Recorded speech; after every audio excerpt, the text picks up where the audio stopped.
between 30 to your 40s there. Advanced, we're together. First exercise, we're doing burpee. Remember, you must have 50 reps, then you move to the next exercise. Go on your pace, so please, on your pace. 50 burpees, our workout starts now. Let's go. On your pace. 1, 2, 3, 4, 5, 6, 7, 8, 9, 10, 1. Endurance, guys. 2, 3, 4, 5, 6, 7, 8, 9, 20, 1, 2, 3, 4, 5, 6, 7, 8, 9. Those are 30, 20 more. 1, 2, 3, 4, 5, 6, 7, 8, 9. Those are 40. 10 more. 1, 2, 3, 4, 5, 6, 7, 8, 9.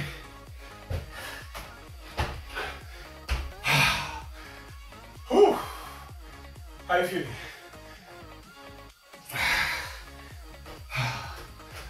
Oh my. That's a good one. I know, even if time does not allow us to finish the 8 exercises, let's target at least to do 6 exercises, okay? That way. It's crazy, it's insane, but remember, it's a challenge. We're challenging our body to grow. From there, playing your leg raises. 50 leg raises. So put your hands under your bum there. What I want you to do, lift your leg up and down. Leg up and down.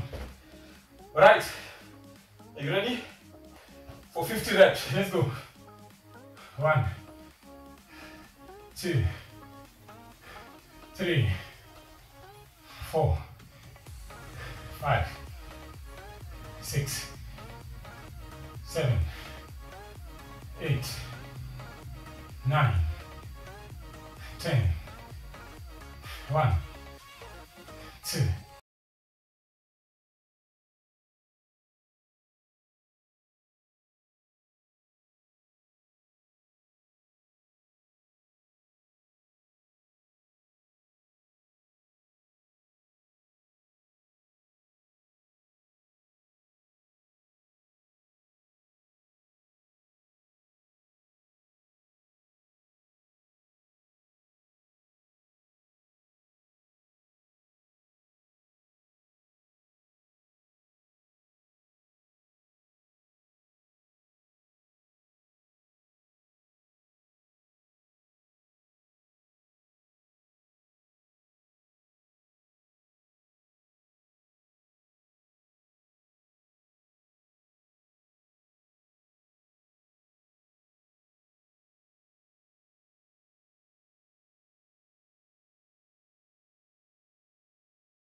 Intermediate, targeting angalau 30 hapo. Advanced, kwa pamoja hapa tunapambana na hali zetu. 50 is the goal. Ukichoka sana piga magoti chini, twende 50. Let's go. Go on your pace. Remember, on your pace. 1. Make it wide. 2, 3. Wide push up. 4, 5, 6, 7, 8, 9, 10. 1, 2, 3, 4, 5, 6, 7, 8, 9, 20. 1, 2, 3, 4, 5, 6, 7, 8, 9. Whoop. Oh my. How are you feeling that body? You're on 30. 20 more. It's interesting. Remember, go on your pace. I know you can complain, but please don't complain. Go on your pace. Exercises, you're targeting 50 reps. Beginners, work with a 20. Intermediate, give me 30 somewhere there. You have 20 more push-ups. Sikia mkono inakataa, kama magoti chini. Iko sawa pia. 1, 2, 3, 4, 5, 6, 7, 8, 9. Oh, those are 40. Oh my, oh my, oh my. 10 more push-ups. I'm so tempted to put my knees down, but I'm saying no. 20. How are you feeling on? 1, 2, 3, 4, 5, 6, 7, 8. Ooh. 2 more. We can do this. 2 more. 2.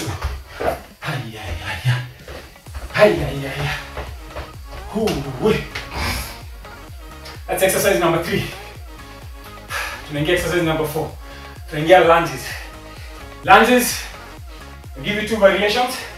You can either do the jumping lunges there. Just do the normal lunges. We're just stepping and alternate 1. Okay, you ready? Let's go. I'll keep on twisting mine. I do jumping, I do the normal. So it's your choice. Twende kazi. 1, 2, 3, 4, 5, 6, 7, 8, 9, 10. 1, 2, 3, 4, 5. Woo! Those are 15. Oh my. 16. Like I said, I keep swapping mine. 18. 19. 20. 1, 2, 3, 4, 5, 6, 7, 8, 9.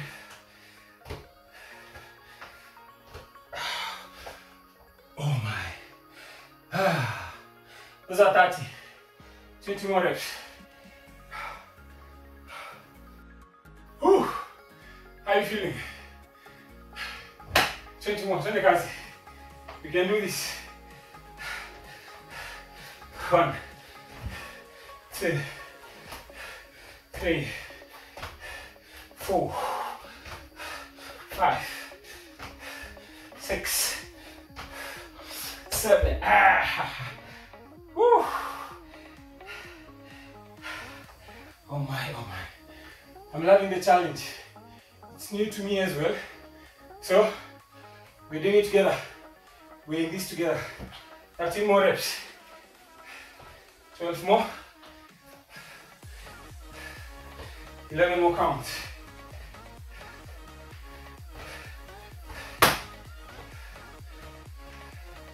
Nine to go. Last 8. 7 countdown. Last 6. Last 5. 4 more. 3 to go. Last 2. Last one on each side.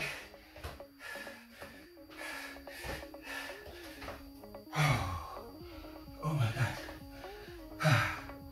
That's workout number 4. We're done. Doing workout number 5. Remember, even if time does not allow us to the 400 reps, we need to hit a minimum of 300. Okay? It's a different intensity. It's a different workout altogether. It's full body. It's metabolic, baby. Hope you're enjoying it. From there, try get renegade rows. Okay? Oh my. This is exercise number 5. Yeah, my body is also shaking. So we're going to plank position. There. So, that's the renegade rows. Okay? 50 reps. Are you ready? Yeah, I can see you smiling back at me. Hope you're enjoying it. Let's do this. Let's go. 1, 2, 3, 4, 5, 6, 7, 8, 9, 10. 1, 2, 3, 4, 5, 6, 7, 8, 9. Those are 20. 1, 2, 3, 4, 5, 6, 7, 8, 9, 30. Oh my word. It's okay, ukisikia mwili na kusukuma, a small breather. You're not cheating. Still have the fire burning. 20 more reps. Oh my, oh my. Let's go. 1, 2, 3, 4, 5, 6, 7, 8, 9, 10. 10 to go. 1, 2, 3, 4, 5, 6, 7, 8, 9, 10. Jesus. Oh my God. That's exercise number 5. We're on 250 reps. Do the 6th one, we hit the 300 mark. That's the minimum. Our target is 400. But in case time doesn't allow, 350 will suffice, okay? So from that, make your squat. Go do it squat, 50 reps. Take a breather kidogo.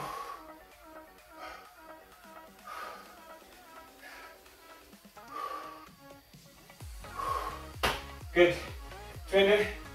1, 2, 3, 4, 5, 6, 7, 8, 9, 10.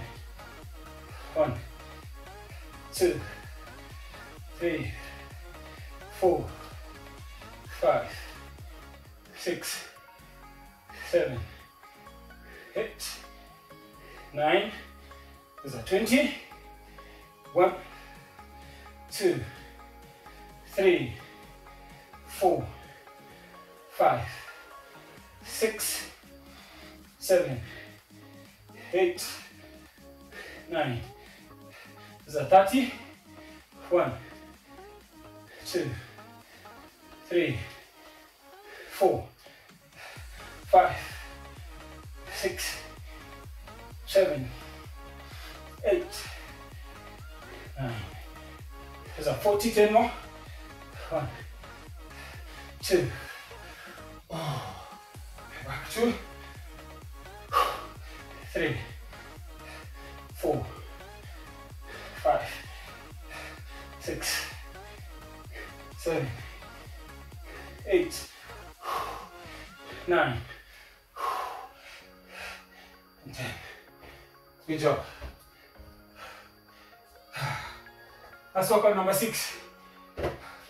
Rest up kidogo. Catch a breath. Intermediate and beginners. How are you guys feeling? Yeah? Remember we said beginners target 20 out of each workout.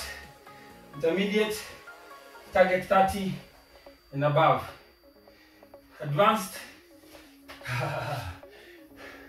tuko level moja. Hamsini. Exercise number 7.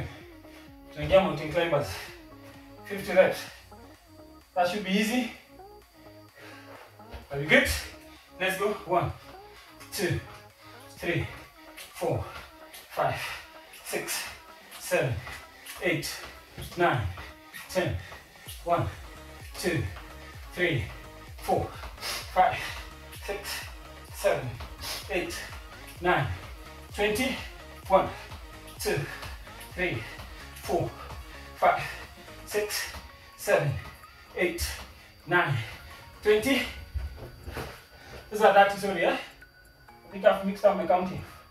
I think we're on 30. 1, 2, 3.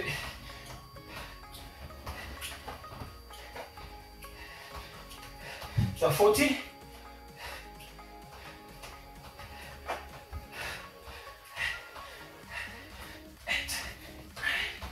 50. That's workout number 7. We're almost there. Oh my. How you feeling?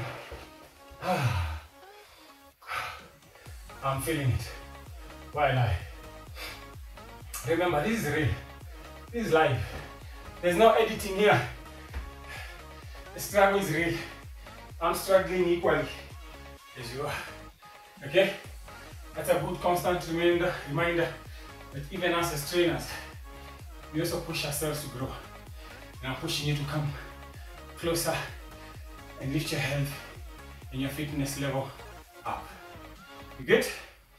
Last exercise. Oh, I'm excited. How are you feeling? There. Good. There. Good stuff. Our last exercise, we're doing the bars so. Plank.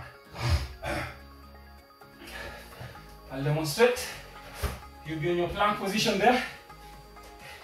Your fingertips, you're pushing your body forward and back.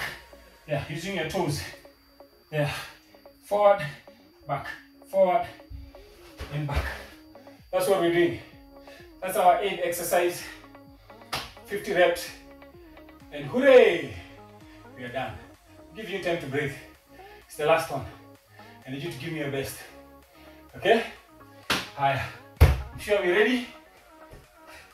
Let's go. 1, 2, 3, 4, 5, 6, 7, 8, 9, 10, 1, 2, 3, 4, 5, 6, 7, 8, 9. Is that 20? 1, 2, 3, 4, 5, 6, 7, 8, 9. That's a 30. Oh my God. My body is really feeling it. How's yours feeling? 20 more reps, then we're done.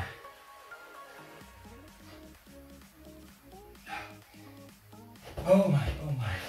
20 reps. Let's go.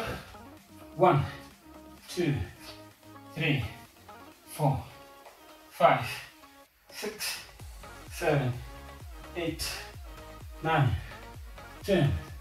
1, 2, 3, 4, 5, 6, 7, 8, 9. It's a wrap, guys. Oh my God.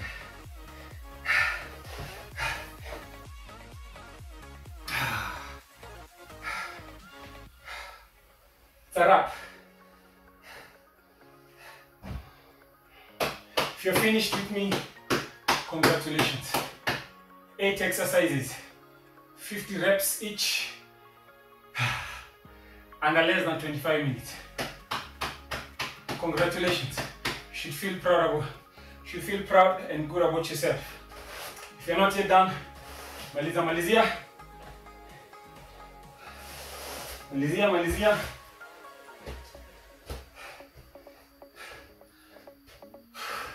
The rest of us, let's breathe there. Just relax. Turn the baby pose up. If you're still wrapping up, wrap up, no worries. You still have about 2 more minutes for you, and be patient. I'm waiting. The rest tuko hapa tuna stretch. Kama hujamaliza, just wrap up. Wrap it up. The rest with breathing here, relax. From there, here. Just breathe. Just breathe. Oh my. How did you feel that? Was it a good challenge? 400 reps. 8 exercises. Unafanya moja kwa umeondokea. Kuna kurudia. Yeah. Give your body that break.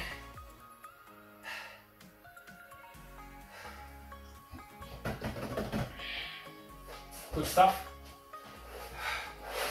How are you feeling? It's a bonus. Just bonus. Don't complain. For the bonus, as we wait for you to finish. Kama umaliza. Our bonus, just put our legs there. Just gonna do a Russian twist. Hapo tu. Just guza chini. Hapo. Okay. Just 20 reps peke yake. Then we stretch and we can start our day. And once again, thank you so much for tuning in to NTV. We love you and we're grateful for your company and for joining us to work out. Okay? 20 reps, then we're done. 1, 2, shikanisha mikono. 3, guza end. 4, 5, 6, 7, 8, 9, 10. 1, 2, 3, 4, 5, 6, 7, 8, 9.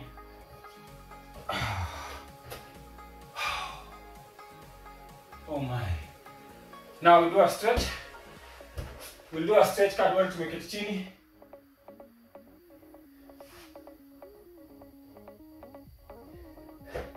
Kama tumeketi chini hapo.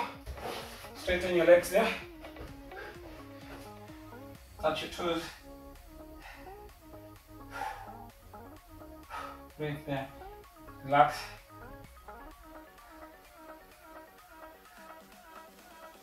Relax there.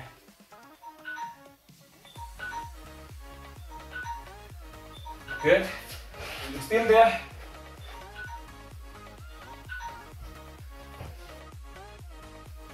Kisha mguu hapo. Reach for your other toes hapo. Just hold it there.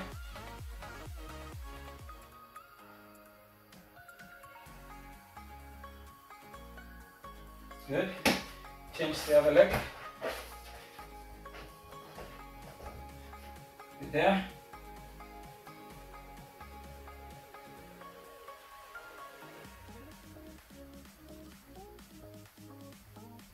Good. Perfect. Then we here. Up. Change the other leg.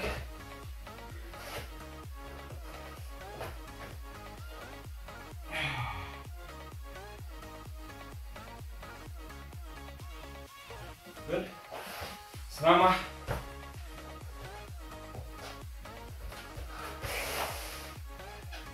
Shrug your shoulders mbele hapo. Backwards. Twist your neck round. Sifunge macho. The other side. Good. Mikono hapo. The other hand. Your waistline. The other side.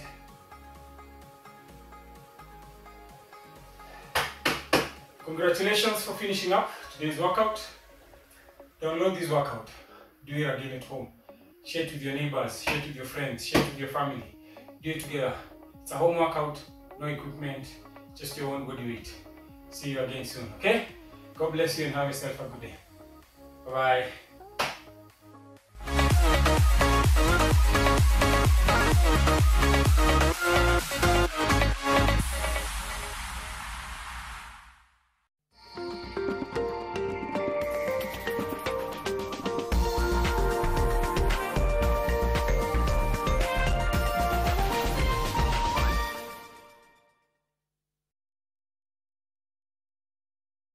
Here at NMG, we are working very hard to ensure your favorite publications, Daily Nation, Business Daily, Taifa Leo, and the East African are readily available. In a bid to support the efforts to prevent the transmission of COVID-19, NMG has ensured our staff, our distributors, and their staff adhere to set guidelines.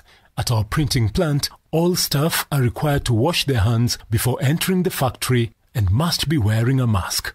All workers either change their clothes on entering the factory or wear an overcoat. We are keeping doors open to avoid our staff touching door handles repeatedly. With our automated printing, contact with the newspaper is kept to a minimum, and at the packing process, the staff observe social distancing. Vehicles used to transport the newspapers are disinfected daily before the newspapers are loaded, and our delivery staff all wear masks and wash their hands regularly. Our vendors ensure that they sanitize every time they handle money and wear their masks at all times. NMG is proud to be able to safely meet your information needs.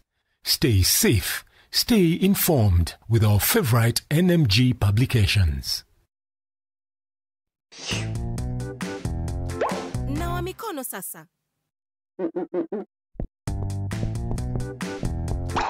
Nawa mikono sasa.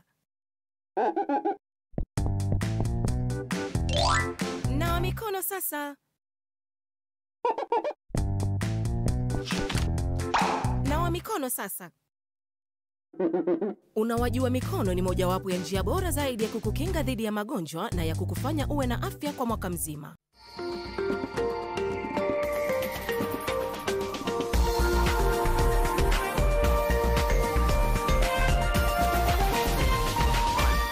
This is NTV.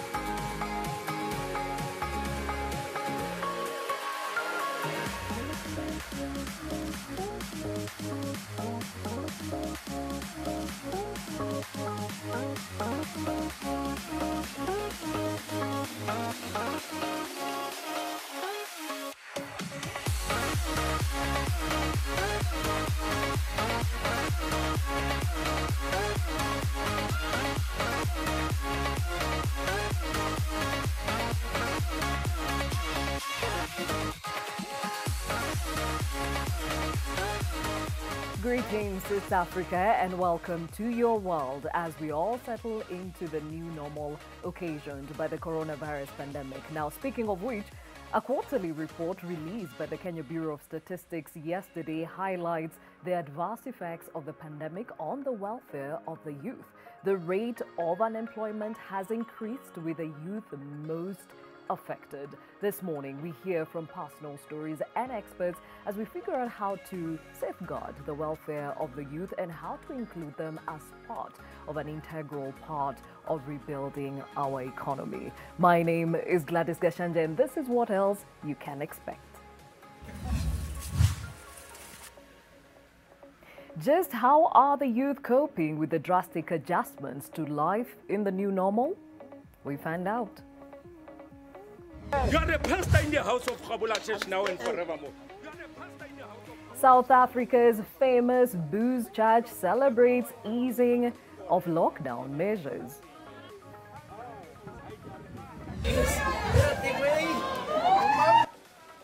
Elsewhere, traditional wrestlers distribute surgical masks in a market in Mexico.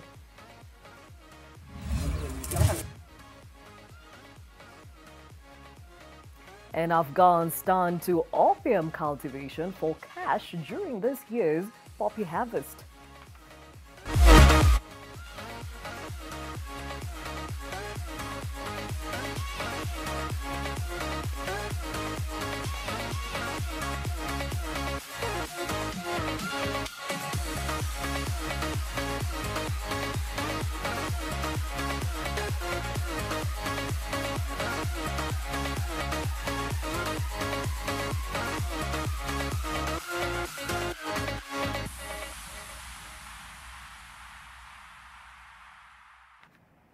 Thank you again for joining us on the broadcast. As I mentioned, today we take stock of the welfare of the youth, and for purposes of that definition, the youth are between 18 and 35. At least that's the thing I checked out on our constitution. So if you are under that or over 35, that you do not fall within the bracket of the youth. But that said, are you between the age of 18 to 35 years? If so, what frustrations have you faced when trying to start a business or looking for a job?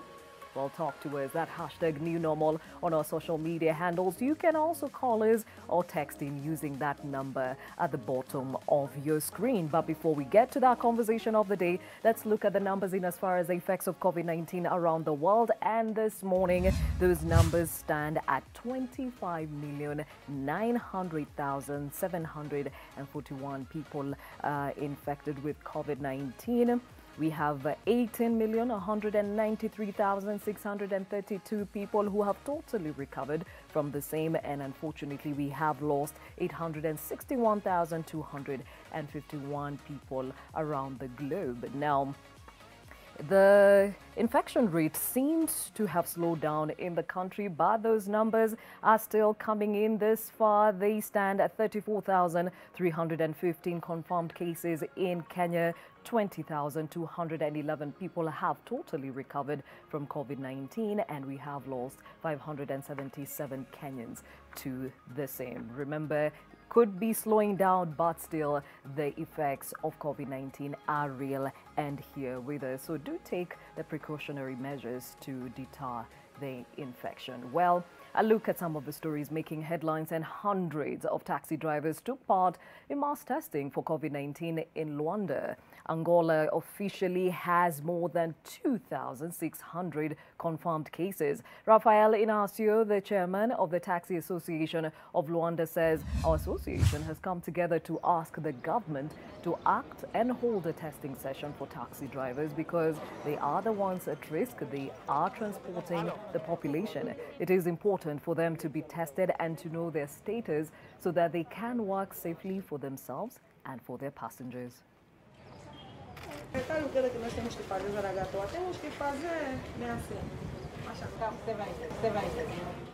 Still in the continent, the Senegalese-American singer and songwriter Akon showcased his plans to create a futuristic and green city named Akon City at a press conference in a hotel in Dakar.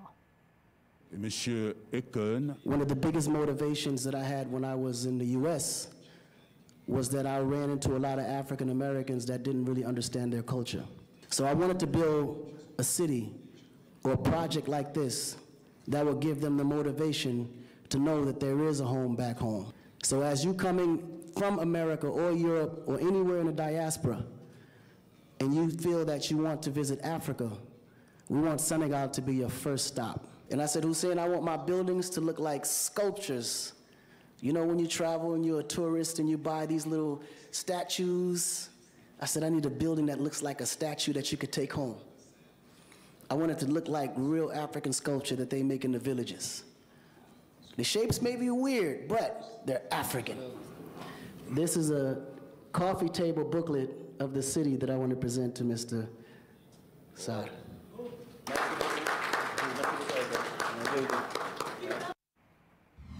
Now, this unorthodox South African church believes that drinking brings you closer to God. Gabola Church, which means drinking in the Tswana language, was founded 3 years ago by Tsetsi Makiti to capture the unchurched people that would be rejected by conventional churches that frown on drinkers. Now, this congregation rejoices as the sale of alcohol is allowed once more in the country. In Gabola Church, liquor is the one that is connecting us with our God, because if I'm under the influence of liquor, I'm under the influence of the Holy Spirit at the same time. Now that the ban is lifted of alcohol, everything is so happy. We are celebrating as Gabola Church members. That are drinking behind closed doors. When you go there, we open a Bible, we open a vase, we pray. After we are worshiping, and sanitize our stomach with a beer. Please bless this area. There's nothing like Gabola. You know, at Gabola, you get a chance to learn or to grow, because you are amongst the people who are not judging you, who are allowing you to be who you are. Amen. We are allowed to rejoice ourselves. We can't always go to God and God. No, it's not working like this. We have our life and God accepts us the way we are. I think so, and I know so, and I'm sure of it. Thy is the kingdom, the power and the glory forever and ever. Hallelujah, Black Label. Hallelujah, Black Label.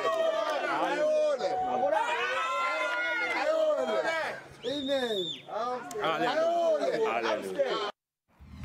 To each their own. Now, with an election year around the corner, the youth are asking the government to focus on implementing relevant sections of the Constitution that address policies which will help accelerate the youth agenda in Kenya. Now, a decade after promulgation of a new Constitution, we ask, how are the youth faring? Many are of the view that they have been sidelined, describing recent attempts to incorporate them into key positions of governance as tokenism. Helena Aura with more. Constituting just about 60% of the population, the youth are clearly a force for good if properly harnessed. The place of the youth is clearly spelled out in the Constitution, but the push is to move from declaration to action.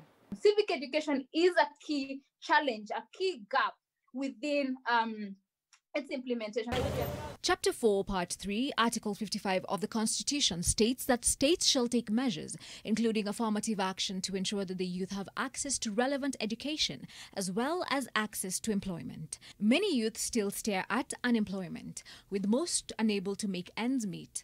As a means to empower the youth, the Jubilee government came up with Ajira, an online platform to help youth access jobs. Then there is still the Youth Enterprise Development Fund, a flagship project of Vision 2030 encouraging entrepreneurship among the youth. This has enabled a section of the youth to venture into business. The challenge has always been in operationalizing institutional structures that can give more emphasis on that. A good example is the National Youth Service. We've seen over the years the challenges the National Youth Service has faced. Then also political structures to nurture youth leadership. I think we have in our laws provision for a National Youth Council, but how active is that council? The government has also launched Kazi Mtaani, a program aimed at cushioning the youth during the COVID-19 pandemic. Subjecting young people to sweeping streets, to cutting grasses, how sustainable is that? Because that young person will only access that little resource that you will give them that day. While we have young people who have innovative ideas who are not being supported. I say to the government again today, let devolution go. Give it enough resources to do that which it's supposed to do. Those institutions that were supposed to be devolved to reach the common person at their points of need, let them be devolved aside. With an election year around the corner, majority of the youth believe there is no need for government to focus on implementing relevant sections of the Constitution that address policies which will help accelerate the youth agenda in the country. Helen Aura, NTV.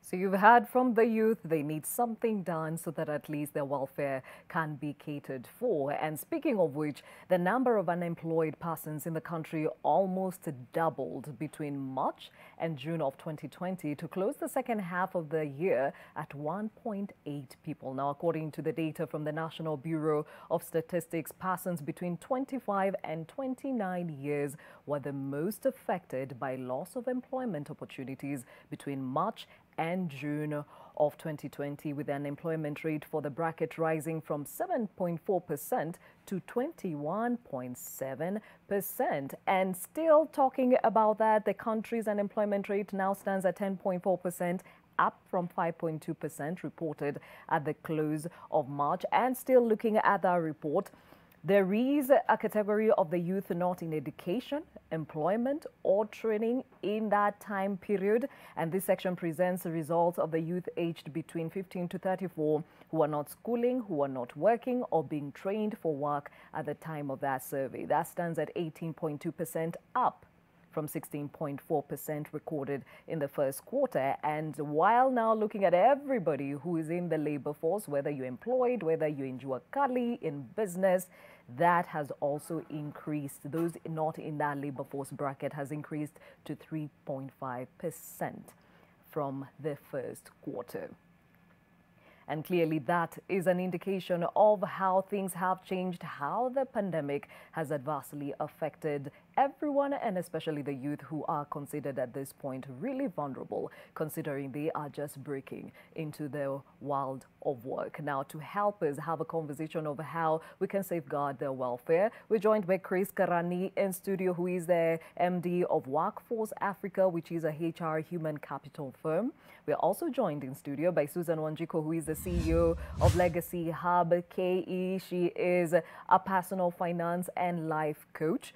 Also joined virtually by Professor John Okumu, who is a DVC at the academic, at the Kenyatta University. Also joined by Daisy Vuyanzi, who is a USIU student graduating class of 2020. We need to hear from the youth. Thank you for joining us, Daisy. And we are also joined by, we will be joined by Ivan later on, who is the GM for Tala Kenya. But everybody, thank you for your time this morning. And I'll start off with you, Christopher. When you hear these numbers, when you look at these numbers, are you surprised?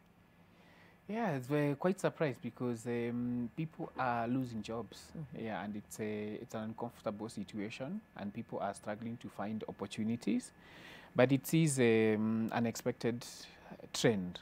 Yeah, it is an unexpected trend. I think as much as companies are, as long as companies are facing these challenges, it is expected that people would possibly lose opportunities. Okay, yeah. So are we possibly saying that a lot of those that are being shed fall in the youth bracket?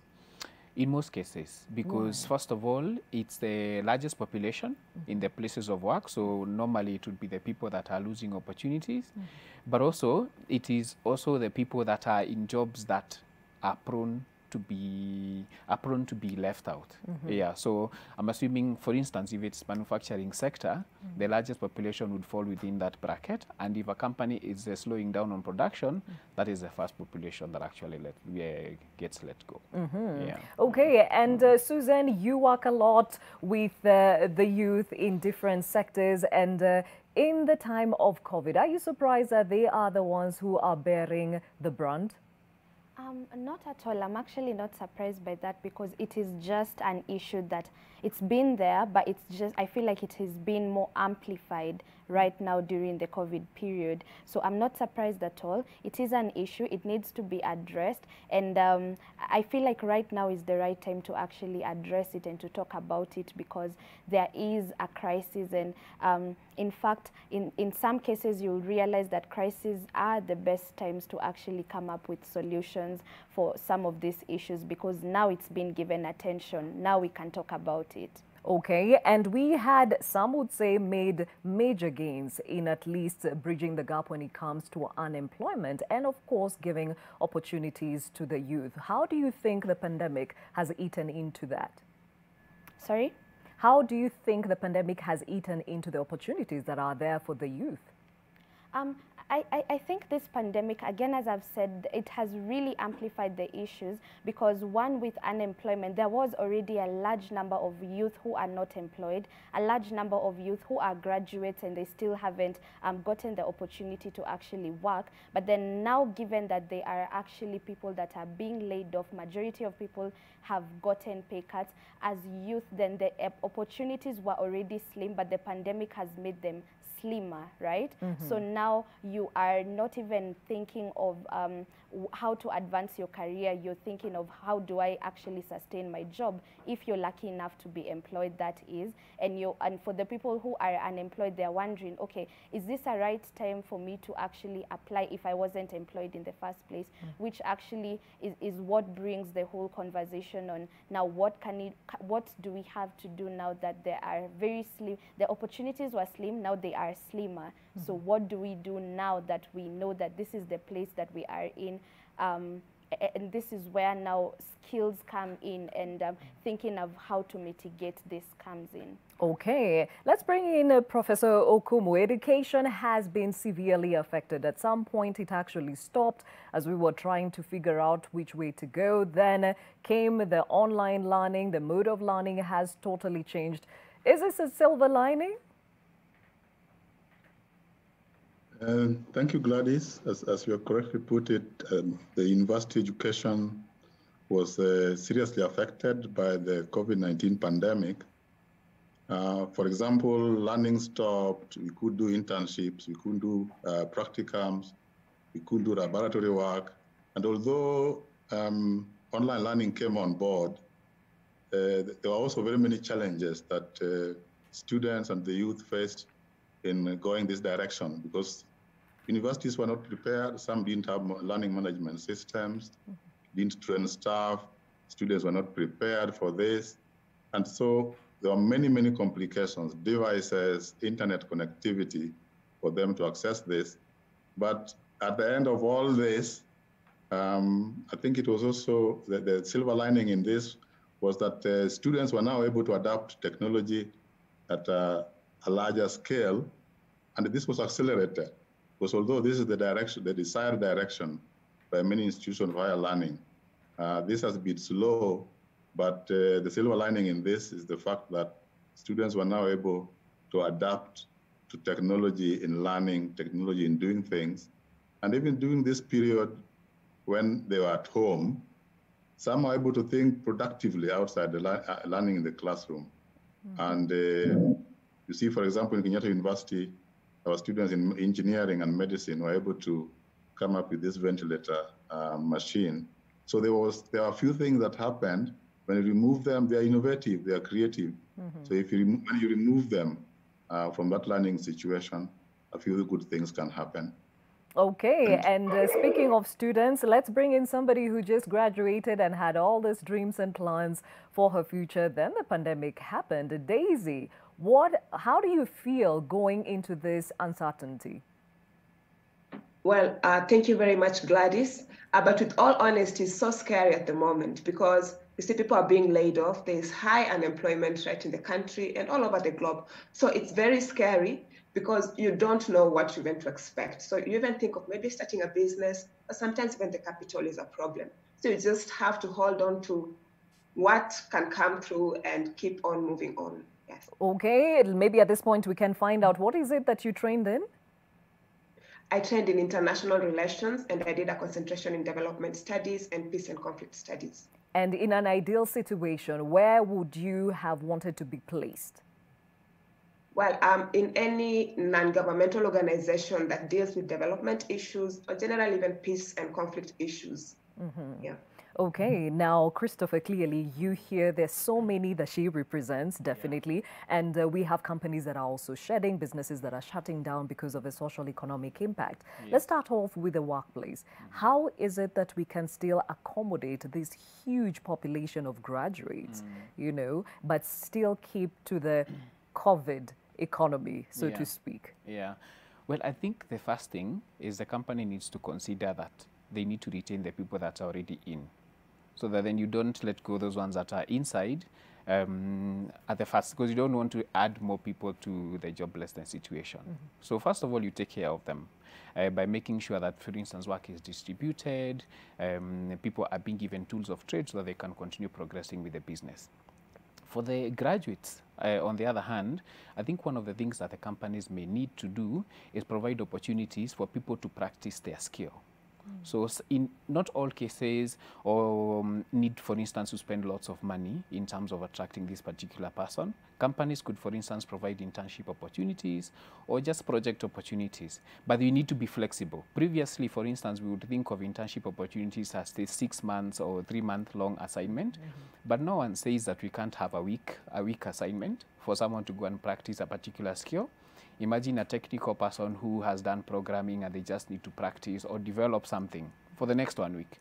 The person will leave that 1 week having met new people, having been given mentorship on even how to develop their particular skill, but they will have an opportunity. They can actually put in a CV somewhere and say, I have actually practiced this skill in this particular company for this period of time. So it's about thinking, for instance, out of the box in terms of how these jobs can actually be availed.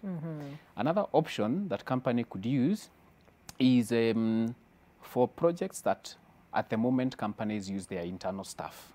You could also supplement with external staff.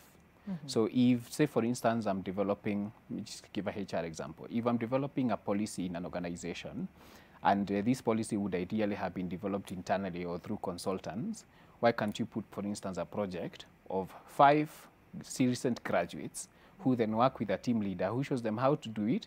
By the time they are done with that particular project, they not only have the experience, but like I said, have also met people who can give them insights on how to do some of these things. Okay, and speaking of which, Daisy, have you applied for such opportunities this far, internship? Yes. When I got into my final semester, I started sending out internship applications to several organizations. And what is the reception? Well, it's very sad to note that all of them have turned me down. I just received regret emails. Yes. And are you ever given a reason as to why? Often than not, they say they received volumes of applications and they're just sad to note that they will not go forward with my application from that moment. Okay, now, Susan, this is the reality in so many companies, but the question always is, and I'm sure Daisy can attest to the same, when you're told to come in with a number of years of experience, where do you get the experience if you won't give me a chance to actually practice some of what I know or I'm trained in your organization?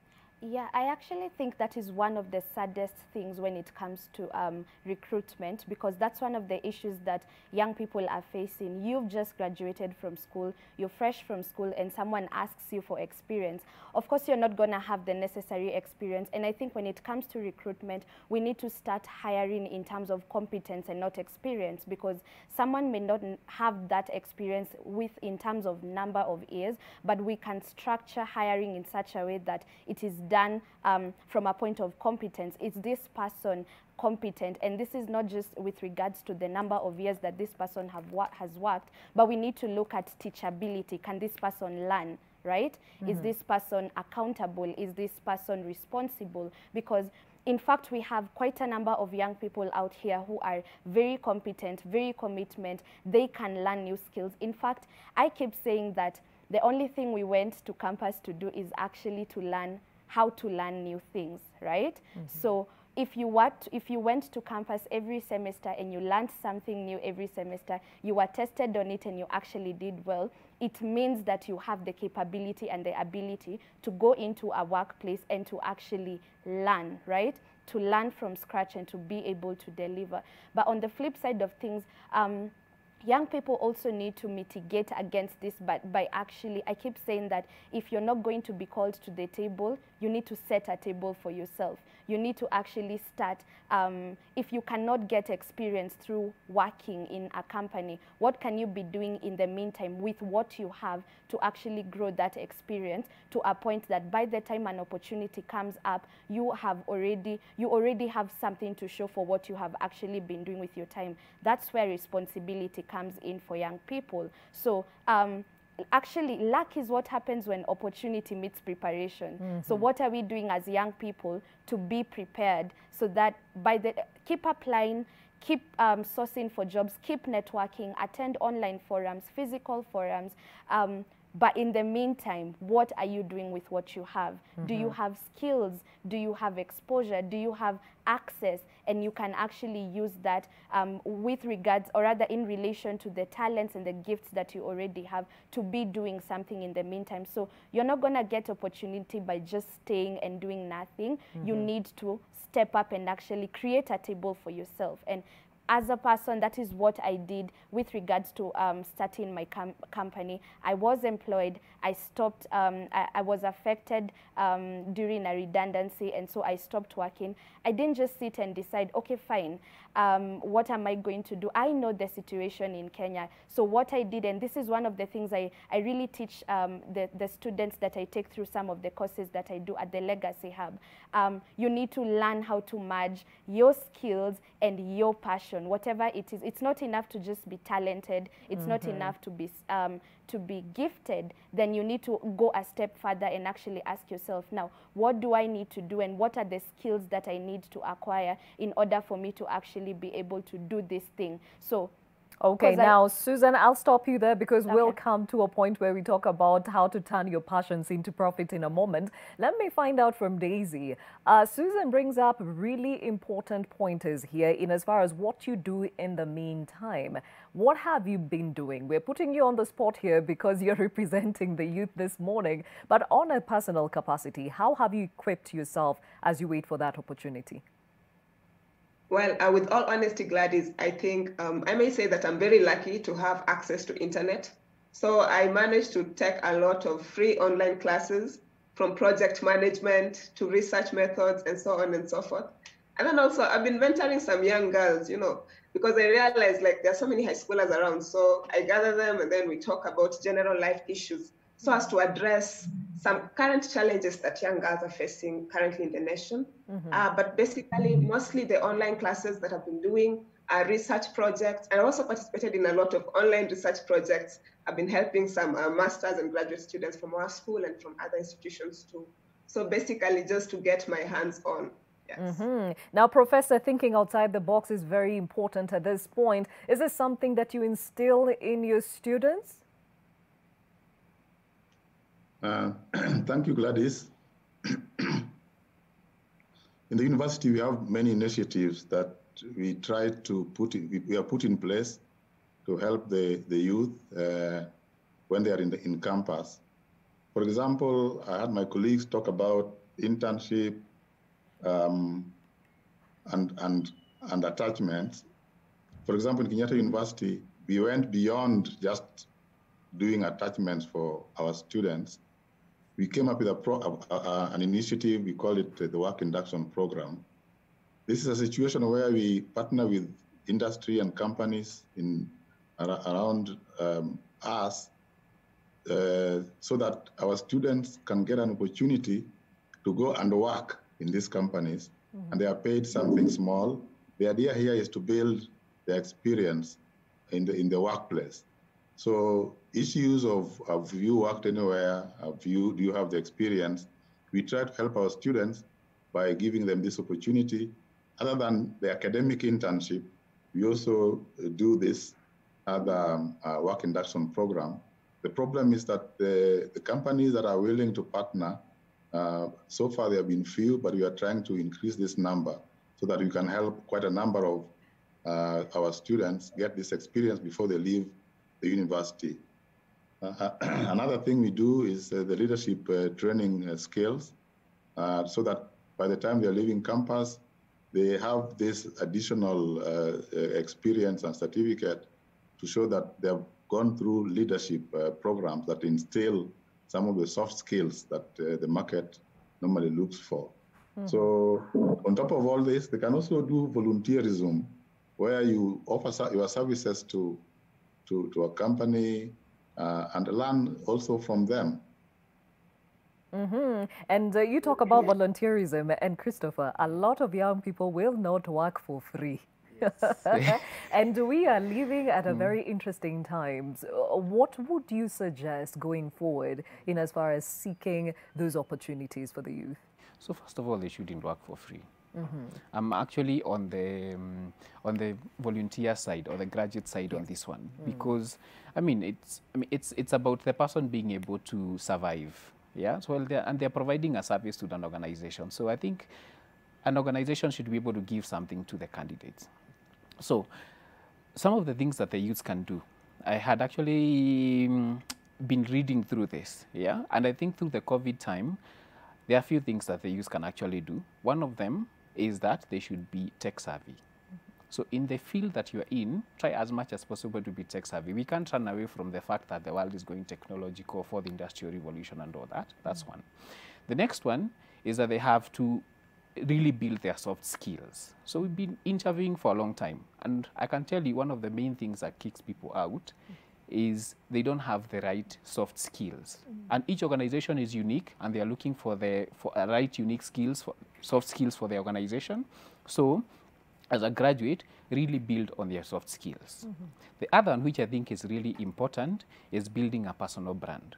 So we have youths, yes, I mean, you don't have a job, yes, but what are you doing to build your personal brand? What are you posting on your social media platforms? Because I can tell you, we are all looking at the social media profiles of the candidates we are trying to interview.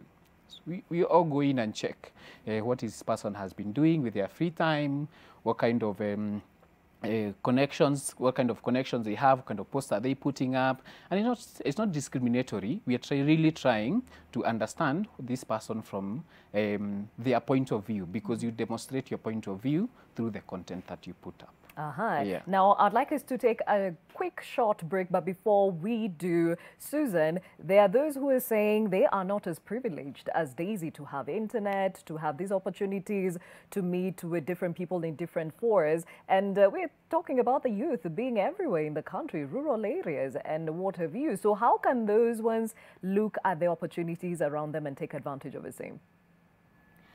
I think community service would be one of the things that really comes through, because much as you may not have access to internet, you can't serve in one area or the other. And I agree, when it comes to volunteership, you don't necessarily have to volunteer actually in a company. And as Christopher has said, some companies actually tend to take advantage of people who are there to volunteer because there's nothing else that they can do. But in terms of community service, are you looking at how you can be a community leader in one way or the other to actually work around your community, either with young people, come up with initiatives initiatives and all that, everything doesn't happen on the internet. There are things that don't happen on the internet, and it's up to us to actually be innovative enough to look in your church setting. Is there something that you can do? In the community setting, is there something you can do? Can you volunteer in a nearby school? And so the more you actually do some of those things and be proactive about it, opportunities usually come, exposure usually comes.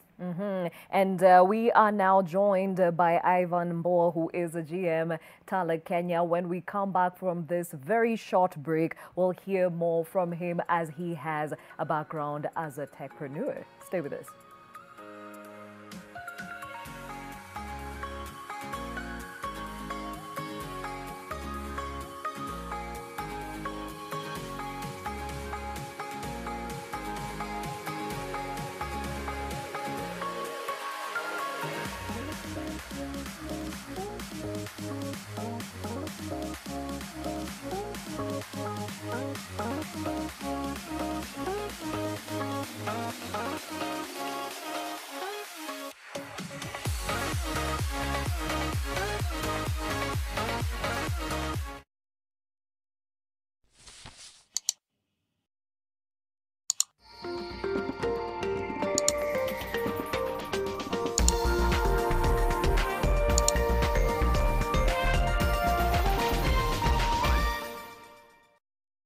Here at NMG, we are working very hard to ensure your favorite publications, Daily Nation, Business Daily, Taifa Leo, and the East African are readily available. In a bid to support the efforts to prevent the transmission of COVID-19, NMG has ensured our staff, our distributors, and their staff adhere to set guidelines. At our printing plant, all staff are required to wash their hands before entering the factory and must be wearing a mask.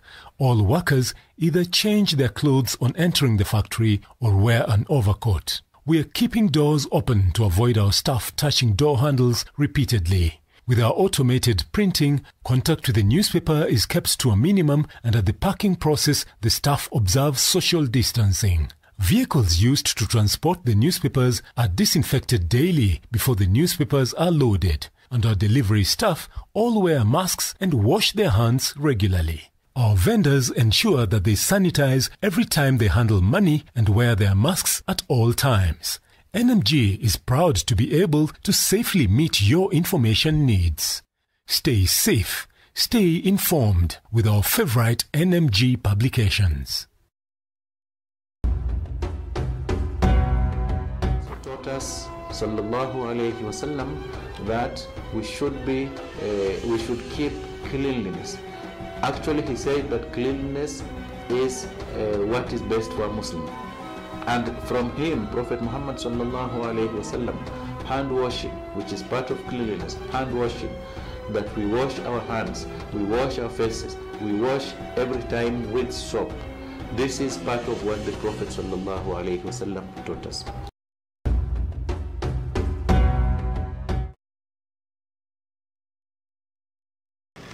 Do you need to send your parcel or document during this period? The Nation Courier Services, with over 15 years of distribution experience, will deliver it for you. We deliver to every corner of Kenya.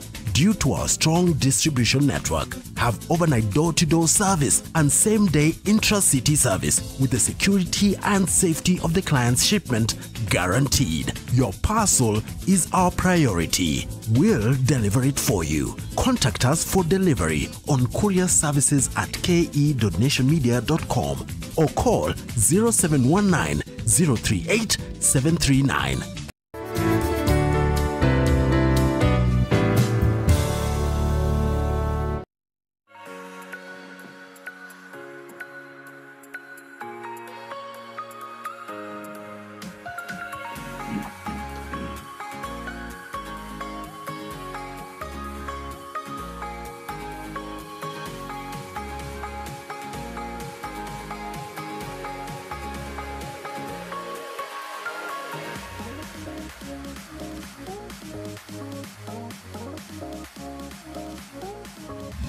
Thank you for staying with Your World. My name is Gladys Gashanja. This morning, we take a look and take stock of the welfare of the youth, especially during this pandemic and, of course, going forward. Now, speaking of which, we just The world just marked the International Youth Week in August, and a 21-year-old Kenyan farmer has been nominated among 4 young people from across the world for the Duke of Edinburgh's International Award for his efforts in supporting his community during the global health crisis, which has economic ramifications. Ngena Kirori with more.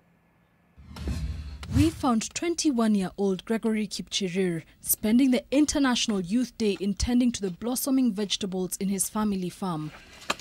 What began as a humble source of fresh produce for the family has grown into a large enterprise, feeding the community too in these times of a global pandemic. So it's a good thing.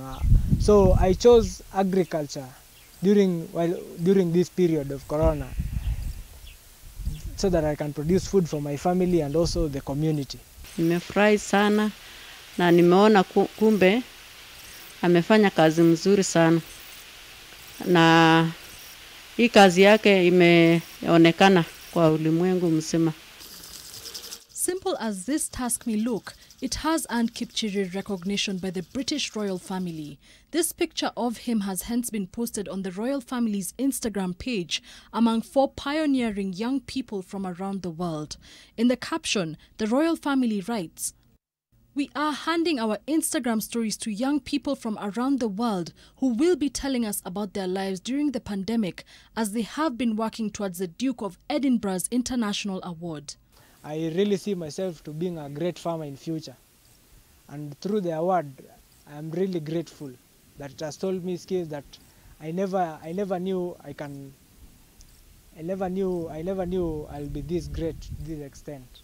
But before that, Gregory was enrolled in the local President's Award program, which is part of the Duke of Edinburgh's International Award Association, launched in 1966. You choose to volunteer in your community and create an impact to other people. So upon completion, you are awarded a certificate. It's on 3 levels. It has bronze, silver and gold. The President's Award program enrolls individuals between 14 to 24 years old who choose projects they'd like to partake in the bronze, silver and gold levels. Gena Kirori, NTV. Kudos to him, and definitely another example of how you can make yourself as a youth a productive member of society. Now, elsewhere, at least 5 people were injured after goons demanding for jobs stormed the Kisumu County Public Service Board offices and attacked board members in August. They also destroyed office equipment and smashed doors and tables using crude weapons. Oko Kusa with the details. Those who witnessed the broad daylight attack told NTV that the disgruntled youths who were armed with claw hammers and clubs were demanding jobs. They came in shouting that, "Give us our letters, give us our letters, we want our letters."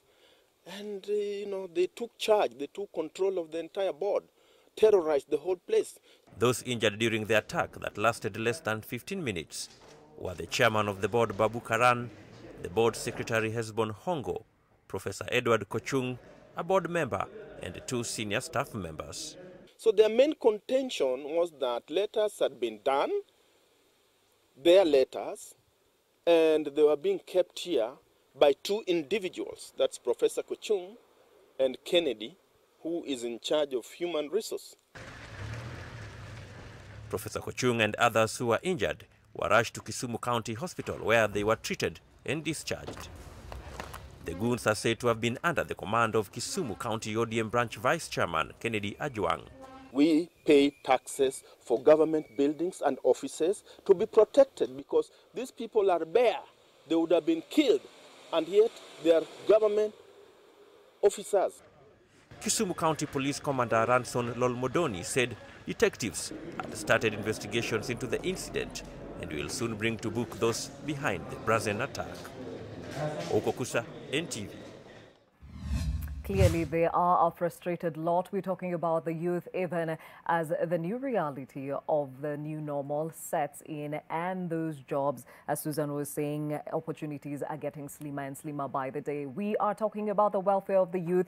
Chris Karani, MD Workforce Africa, still with us in studio. Susan Wanjiko, the CEO of the Legacy Hub KE, who's also a personal finance and life coach. Professor John Okumu, who's the DVC academic, Kenyatta University. Daisy Vuyanzi, who just just graduated from USIU this year, and now joined by Ivan Boa, who is a GM Tala Kenya. Now, Ivan, you have a background in tech, and definitely at a time where everyone is moving digital, there's a lot of interest in this space. Do you see this now translating to lucrative opportunities to the young ones or to the youth? Yeah, well, thank you very much for having me.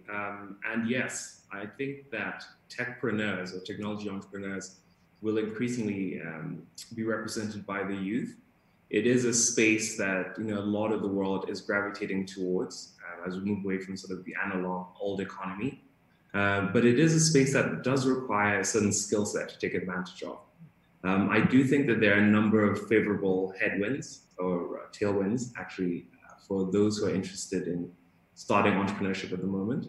We're looking at, ever since the onset of COVID-19, I think Kenyans as a whole are beginning to embrace e-commerce and other forms of sort of digital services a lot easier than it was, say, a year or two ago. So now is a really golden opportunity for youth entrepreneurs to create digital solutions and services. I, 7 years ago, together with my co-founder, began a digital finance business that focused on bridging a gap for farmers and traders in the agricultural sector. And I think we were, at that point in time, pioneers. And I'd say I think it's dramatically easier actually now in 2020 versus 2013 to start that same business.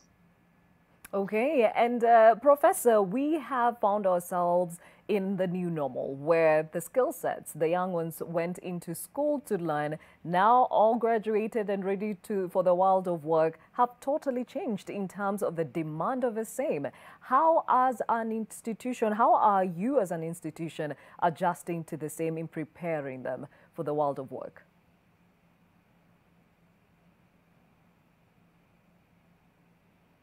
Professor, unmute your mic, please. Thank you. About unmuted. Yeah, these are new dimensions, and universities and colleges have been thinking seriously about this. They're adapting to the new situations in the job market. And many institutions now, of course, they try to bring in market-driven courses. But on top of this, a lot of emphasis is now also put on entrepreneurship. Although many universities teach this sometimes as a common unit, but maybe theoretically. But again, institutions have seen this, that the theoretical teaching of the course is not helping the graduates very much. Now they have gone into doing this in a very practical way. And for example, there's a program that is Kenyatta University, Mount Kenya University, Lefana University in Germany have been doing for a long time. It's called STEP, for the youth in the university and in counties, where they are given the training in entrepreneurship, but on top of this, they're given some little funds to actually try it out. So this has been very practical and helping the youth. And again, the digital literacy component of training. COVID-19 has accelerated the use of technology in learning, technology in doing things. And I think the youth now, universities and colleges can take advantage of this acceleration to hammer in the idea of using the digital literacy platform to do business, to do other things that were not possible before, because the job market has always been crowded. So looking for jobs can frustrate the youth, so the youth can also create jobs using the skills they learn from university. They use their youthness, their ability to be flexible and to learn faster to create jobs and be self-employed. Daisy, Professor, is touching on the importance of literally having to change tact in trying to put your foot in the door in as far as trying to get that opportunity in the job market. What are you doing on your end to ensure that maybe you are better off than the next graduate, Daisy? Initially, as I said, I'm just taking part in other courses other than IR. IR is actually it's actually a very good course. But I'm doing something like project management, so that I'm just learning how to manage projects in case I become a project manager someday. I've taken research courses because they're very, very core when it comes to most workplaces. And also some statistical packages for social sciences. It's pretty much like statistics, but for social sciences, just to give you an upper edge. I'm also like honing my writing skills to become a better person when it comes to writing, online public speaking skills, because we also have a platform at USIU, the USIU Public Speaking. They train public speakers. So things to just give you a cutting edge. Yeah. And you actually tabulated pretty well. Christopher, how important is this for each and every youth to take initiative to think outside the box? Yes, it's actually very important. And one thing I could also add is that youths also need to tap onto opportunities that are outside the country. So yes, we may be looking for jobs where we can actually go physically, but there's a lot of opportunities online as well. So how many people, especially for those who have access to computers, are doing freelancing work or are building their skill to be able to do freelancing work or project work. So those opportunities are there, and I think it's the responsibility of the job seeker as well to really build their skill in such a way that they are competitive. Yeah. Which brings in the importance of turning your passion into profit. Susan, talk about the same. One of the things that I strongly believe is that whatever it is that your passion is, that's exactly where your purpose lies, and where your purpose lies, your money lies there too. So I'm going to give you an example with myself. I love talking, and I've loved talking, and I love people so much. So a lot of the times that, and it was since a young age, I really love interacting with people. I was in youth leadership in the church for a while. I was also in leadership in high school. So was I in campus. And so some of these things that I keep telling people, people don't really know how exactly to identify what their purpose is. And I say your purpose is the thing that you do most naturally. It doesn't have to be complicated. It doesn't have to be deep. It's just something that you do very naturally and something that you enjoy. Alternatively, it could also be something that really bothers you. Like every time you're watching anything in the online space or you're interacting with people and that thing really bothers you and you're like, I wish someone could actually do this better. I wish someone could do this. Like, why are they not doing it this way? And so I keep saying that that's how you identify what you're passionate about, because it bothers you or because it comes naturally to you. And now, how do you exactly tap into that? Instead of looking for someone to do that thing and to do it better, be that somebody, you know, like be that someone and actually start doing it. And my formula is very simple. Think big, start small, but start now. So start with the little that you have. I'll give you an example. So when I just left work, I had already gotten, I studied a Bachelor of Economics and Finance in KU, and so I had a background in economics. I also worked in investments, but then now I'm out. I can't really penetrate. The investment industry and the financial industry in itself is a very hard market to penetrate as an individual, okay? In order, like if you want to do portfolio management and all that. But I also had a gifting and a talent, which is people. I'm very good with people skills. So the question here was, how do I merge my expertise, my professional expertise and what I learned in school and actually merge it with what I do naturally, which is people and talking. And this is how I ended up starting a coaching business. So, and the next step now is, because you don't want to be a fraud and you don't want to actually get into something that you are not educated about, I decided that I'm going to take a coaching certification. And this is one of the things that I keep encouraging young people. No one says that you can just be one thing. You don't have to be one thing. I don't just have to be in economics and finance. I can be in people. I can do counseling and therapy. I can do, you can actually develop, try and widen your scope in terms of how you are actually rather penetrating your career and actually the job market, because all those things always end up just marrying together into a beautiful thing, and you need to be patient as well. Okay, and Daisy, are there some passions, some talents, some gifts that you think you can leverage on? Well, I'm very passionate about writing and research, And that, I believe, is what I'm currently leveraging on. I love researching, especially about women in leadership, a little bit about peace.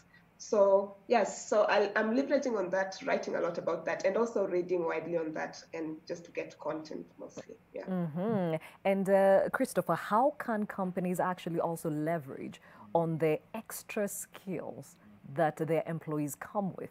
Yes, yes. So the companies, so first of all is to avail the opportunities. Make sure that these opportunities are available. But before they even avail opportunities, they now interact with these graduates to understand what is it extra that I do. And that comes in, historically we have been, for instance, looking for people to come into organizations through the amount of experience someone has. But I think we need to shift tact and look at the skill that that person actually brings, because then the skill will encompass everything that Daisy is talking about. Yeah. So then when they look at that skill in totality, they can be able to tap it in. The other thing is also using the organization to provide coaches and mentors. Because, I mean, the reason why youths, for instance, are not or into building all the skill and the nice things we are talking about is probably because they don't know. Yeah. So someone to actually makes them realize you can actually go into this section, you cannot tap into this. This is what your particular area of expertise is going to be in the next 5 years. Someone needs to provide that information. And when they do, I believe these graduates are really open-minded and they're able to learn and ready to actually do it. Okay, it has been said over and over again, finances, the capital to start that business, the capital to think outside the box is what literally paralyzes the youth when it comes to taking that next step. We'll talk about that in a moment. For now, remember our question of the day to you: are you between the age of 18 and 35? And if so, what frustrations have you faced when trying to start a business or looking for a job? You can reach us on that hashtag new normal. And I see a lot of your comments coming through. We have one here from Samuel Ocheng says, got this job where you work the entire month, but when it comes to the salary, it's not enough. At the same time, I have to wait for a month and a half in order to receive my salary.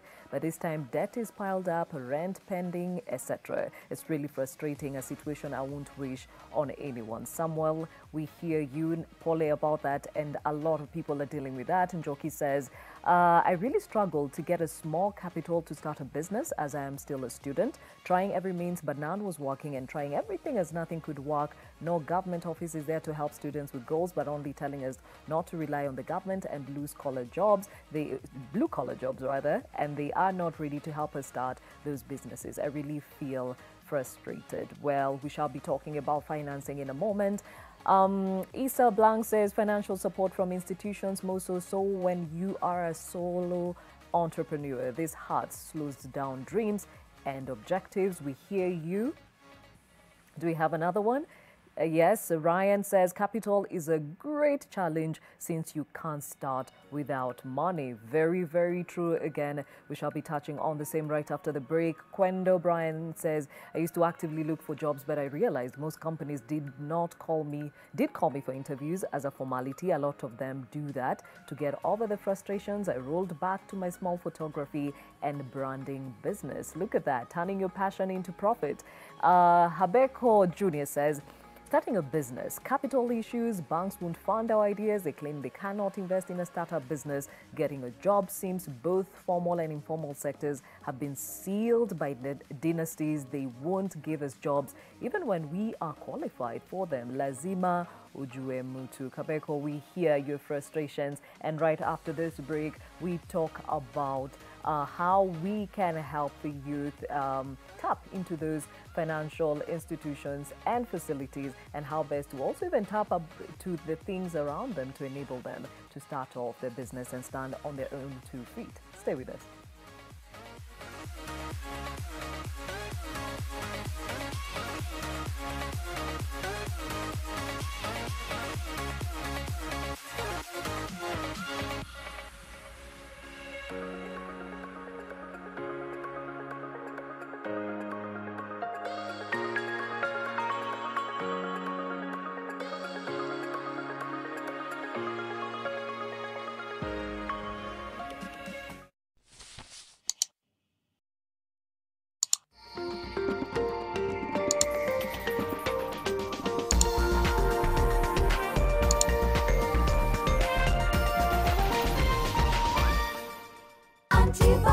I need Lionel to marry me, and you're going to help me.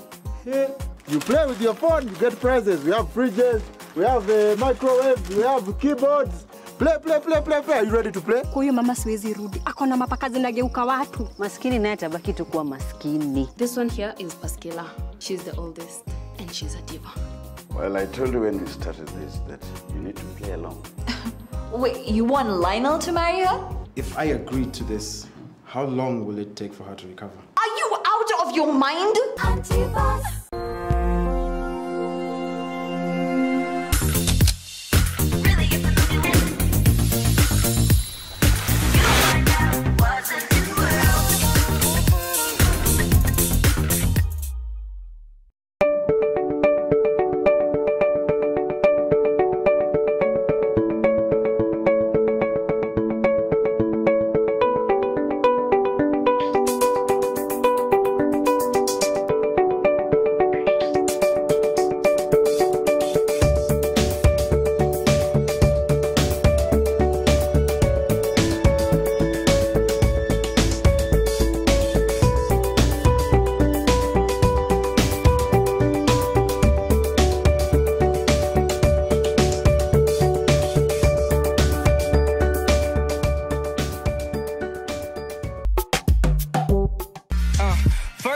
Don't be talking about the culture. Money talks, don't be talking about exposure. It's about to be Capella season. Litty year. Women are always kind of sidelined when it comes to many industries, not just entertainment. But she cannot touch ecstatic though. She can't touch. Cause I ain't moving backwards, fall back cause you in class and all that you do it after, come back a different chapter. While I was working on mainstream TV and I was a news anchor, one of the things that we were not really allowed to do was have our natural hair out. I am not my hair. I just love the vibe of being African. Taught us, sallallahu alayhi wasallam, that we should keep cleanliness. Actually, he said that cleanliness is what is best for a Muslim.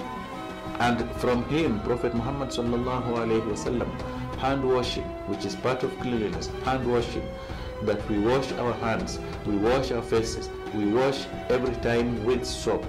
This is part of what the Prophet sallallahu alayhi wasallam taught us.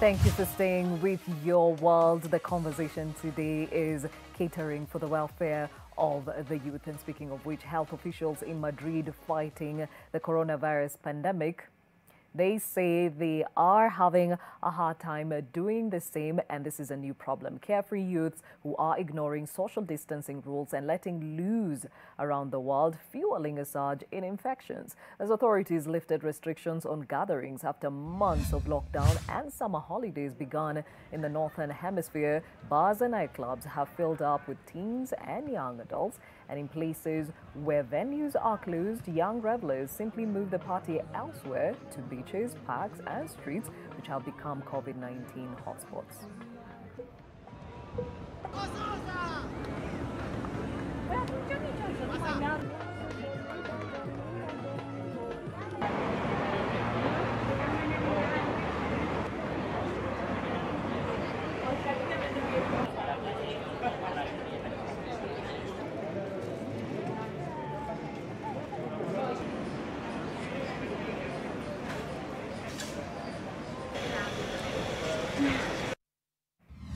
Now, elsewhere, North Koreans marked Youth Day in Pyongyang with a concert consisting of singers and musicians as audience members clap and dance along to the performers.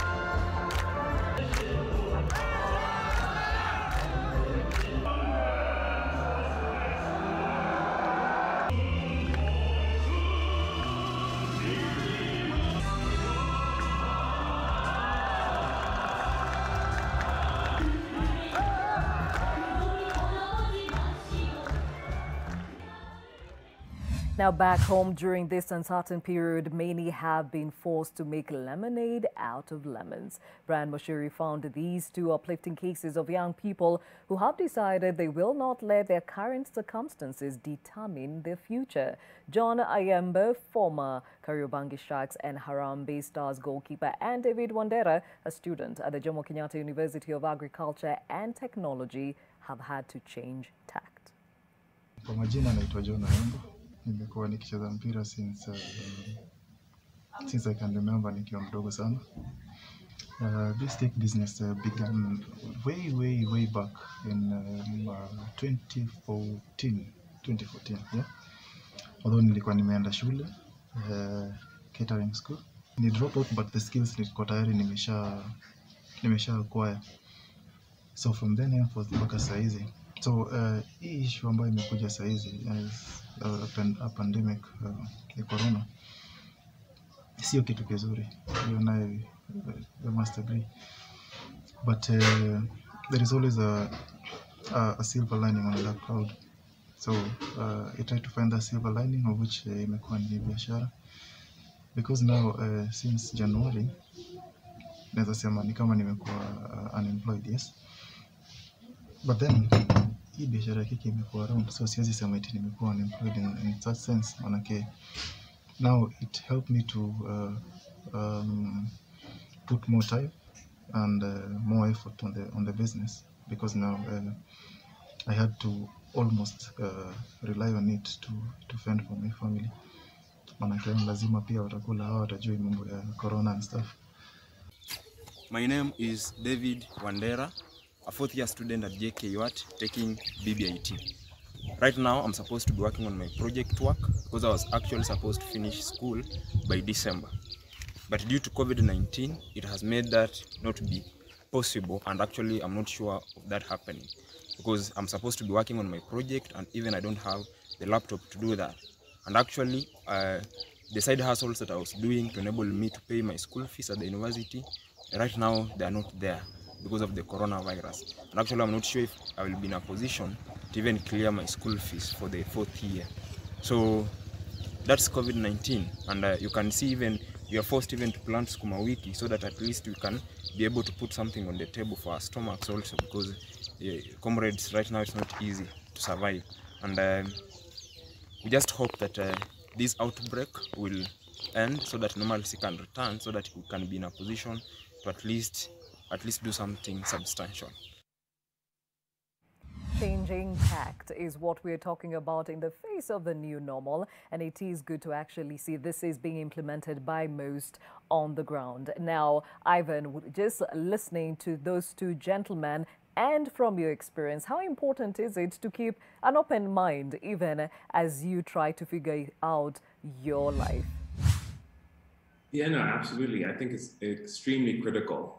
Whenever one goes out to try to start a business, I think you have to have an open mind that you will initially be proven wrong.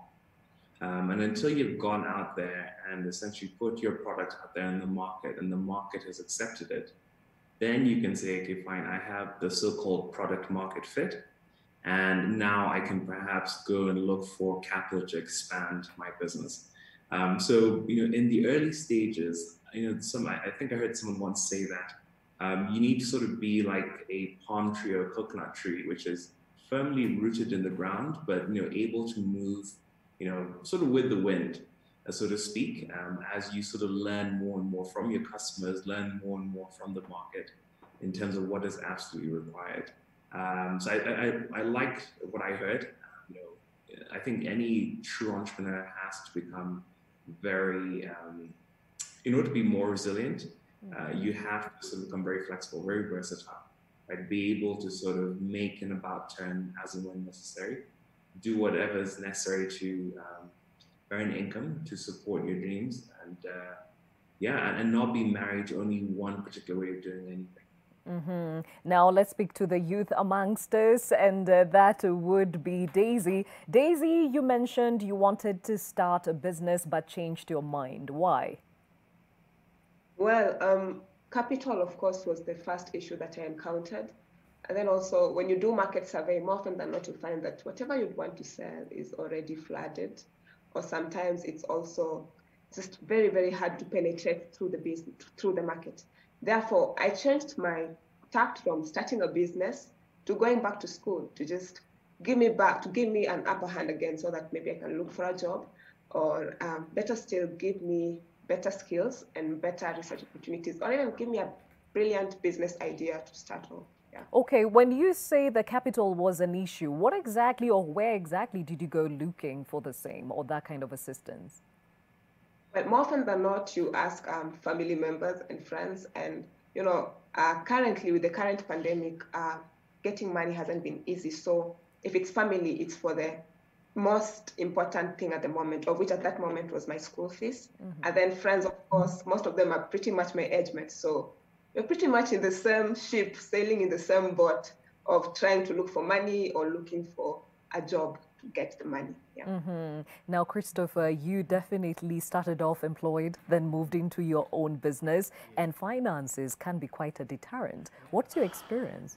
Well, it's for us, actually, we eventually just started with what we had. So we tried at the initial stages to find the right capital, because when you're building a business plan, you have this grand idea of what you want to do, and that grand idea involves money. But when you realize, the reality hits you that is actually, that money is not available, what we had to do is really scale down. Yeah, so we started simple things. So our company is a human consulting company, human resource consulting company. So we started with simple things like recruitment, for instance. Yeah, but when we were starting, we were thinking of building a technology platform. When you approach a programmer, he gives you a quotation of 1 million to create the platform. They definitely don't have that money. Yeah. So I think my experience has been start small, network as much as possible. Then when you network, keep an open mind. Because what I've realized for me is help comes from the most unlikely places. Yeah, not from the people you previously known or people you have thought that these are the people who would actually help me. So keeping an open mind and keep sharing with people what your idea is. Obviously being cautious because the idea can get poached, but sharing with people and keeping an open mind and keeping connecting. Yeah. Ivan, let me come back to you now that you also started a startup and build yourself up, and the youth have been given certain government initiatives to help them along. We know, of course, of the Youth Enterprise Development Fund that was a flagship project of the Vision 2030, encouraging entrepreneurship among the youth. This has opened doors for many, but the truth of the matter is there are some who cannot be able to go to that extent. What was your experience and what did you learn along the way? Sure. I think when it comes to starting a business, I think there are about 4 ways that many people try and raise capital. One is that maybe you're able to sort of pool your savings together, and hopefully it's sufficient to begin. In some very rare cases, you're able to take debt, borrow and take loans, start your business. Even rarer still, you might be able to convince others to become partners with you and shareholders and say, well, if you give me money, I'll give you shares in this venture. And then the last option is what you just mentioned, right? Where it's, let's call it free money or grants. So it could be government or other institutions who are somehow willing to fund projects like your own. In our case, by the time I started my business, I'd been working for 8 years. So I was able to, thankfully, be able to pull savings together of my own. But very quickly, I realized that that wasn't enough. And especially since I was trying to do a business, I was lending, we found ourselves effectively taking all 4 sources of capital. But I do think that, it's a little bit of a catch-22 for any youth, because you're in a situation where until you show proof of concept, it can be very hard to get and raise capital. So what I usually say, and I think one of the first speakers actually said, start small, start now, and start with what you have. I think that's actually extremely critical. Even with the very little in capital that you have, you want to be able to show someone, here's proof of this concept. Now, maybe all I had was 5,000 shillings, 10,000 shillings. This is what I've done my 5K, 10K. Now, if you double that, you give me 50K, 100K, now I'll be able to accomplish 5X, 10X more. So in our case, that's exactly what we did. We used our savings to show proof of concept. And after we've sort of shown that proof of concept, we're able to attract significantly more capital in the form of equity. And little by little, we ended up raising significant amounts of capital. Just to give you a sense of that, in the years running our enterprise, we probably started off with about 1 or 2 million shillings in savings. And by the end of the sort of 5-6 years, we'd raised over 240 million shillings. So we only had 1% of what we needed. So that's why I really say begin with the little that you have, and you'll be able to attract it going forward.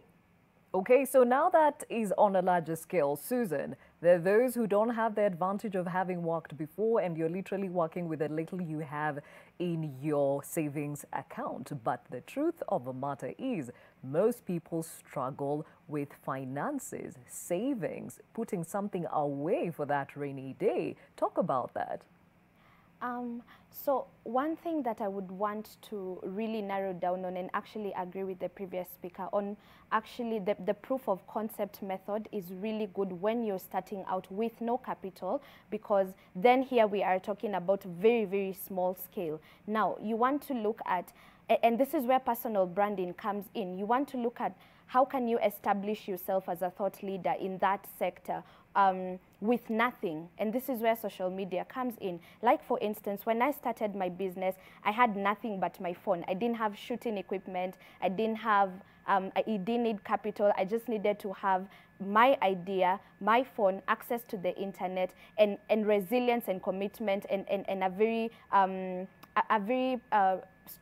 good strategy that is proven or that I've carefully thought through. So, and this is one of the ways that you can actually attract opportunities, because I knew I'm good with money, I'm good with finances, I want to establish myself as a thought leader in this area. So what am I going to do? I'm going to start creating free content on my Instagram to educate people on social media. That was before I did it as a business. So I just started doing it because ideally there was nothing that I was doing at home. So I started making the videos, posting them, and I started doing it strategically. So I got a name for it, and it's Finance Friday. So every time someone comes to my Instagram, every Friday, there's something new to learn. I'm teaching you money markets. We are talking circles. We are talking saving and investing and budgeting. And so by the time that I started marketing myself and telling people, I'm actually coaching people. This is the free content that I'm offering. But if you need a more personalized approach, then I'm offering coaching services. So you see, it's very difficult for someone to pay you when they don't have proof that whatever it is that you're doing is working, and that you know exactly what you're doing. Now, when it comes to saving, I keep saying this is as a rule of thumb, pay yourself first. Now, quite a number of people right now have access to just a bit of money, whether it's 5,000 or 10,000 or 50,000, you have a bit of access to money if you're lucky enough. Pay yourself first. Save and invest before you spend, because what we do is that we actually spend our money first, and then whatever is left is what you're actually thinking in terms of saving. And if you are really honest with yourself, you realize that there's never going to be enough money for you to save and to invest if you don't intentionally plan for it. Budgeting is, ideally what I tell people is budgeting is telling your money where to go as opposed to wondering where it went, right? So you intentionally, you intentionally plan for saving, intentionally plan for investing, and there are very many opportunities like the money market funds. I know some firms actually allow people to save for as little as 1,000 bob and 5,000. So it is very, very doable, whether you're doing it on a small scale or on a large scale. Whether you save or not, it's never an income issue, actually. It is a spending issue. So spending and what you're doing with your money is what we need to really be looking at. Okay. Now, Daisy, in the time you spent in campus, did you ever have a unit where you were taught about financial management? Kindly come again. In the time you spent in school, is there a unit or two somewhere that you were taught about financial management? Yes, yes. Actually, there are like compulsory units that, first of all, we have a Senex class. It's a senior class, which takes you through jobs, financial management, entrepreneurship, like literally everything outside the school. Then also in the units, other than just IR, there are also business courses that you can take as electives if you wish. And also there's an introductory class called strategies for university success. So right from when you join university, you're actually taught how to manage your money, even from campus. So sometimes you even find students within USIU who are actually merchants doing businesses, and they're, doing very, very well. But there's so many units that on financial management, entrepreneurship, business. That is very encouraging. Professor, you talked about having various hubs within the campus where you mentor these students and also equip them for the world of work. Is financial management one of the units? Yes, financial management is, like some of my colleagues have said, found in many units that they are taught at the university.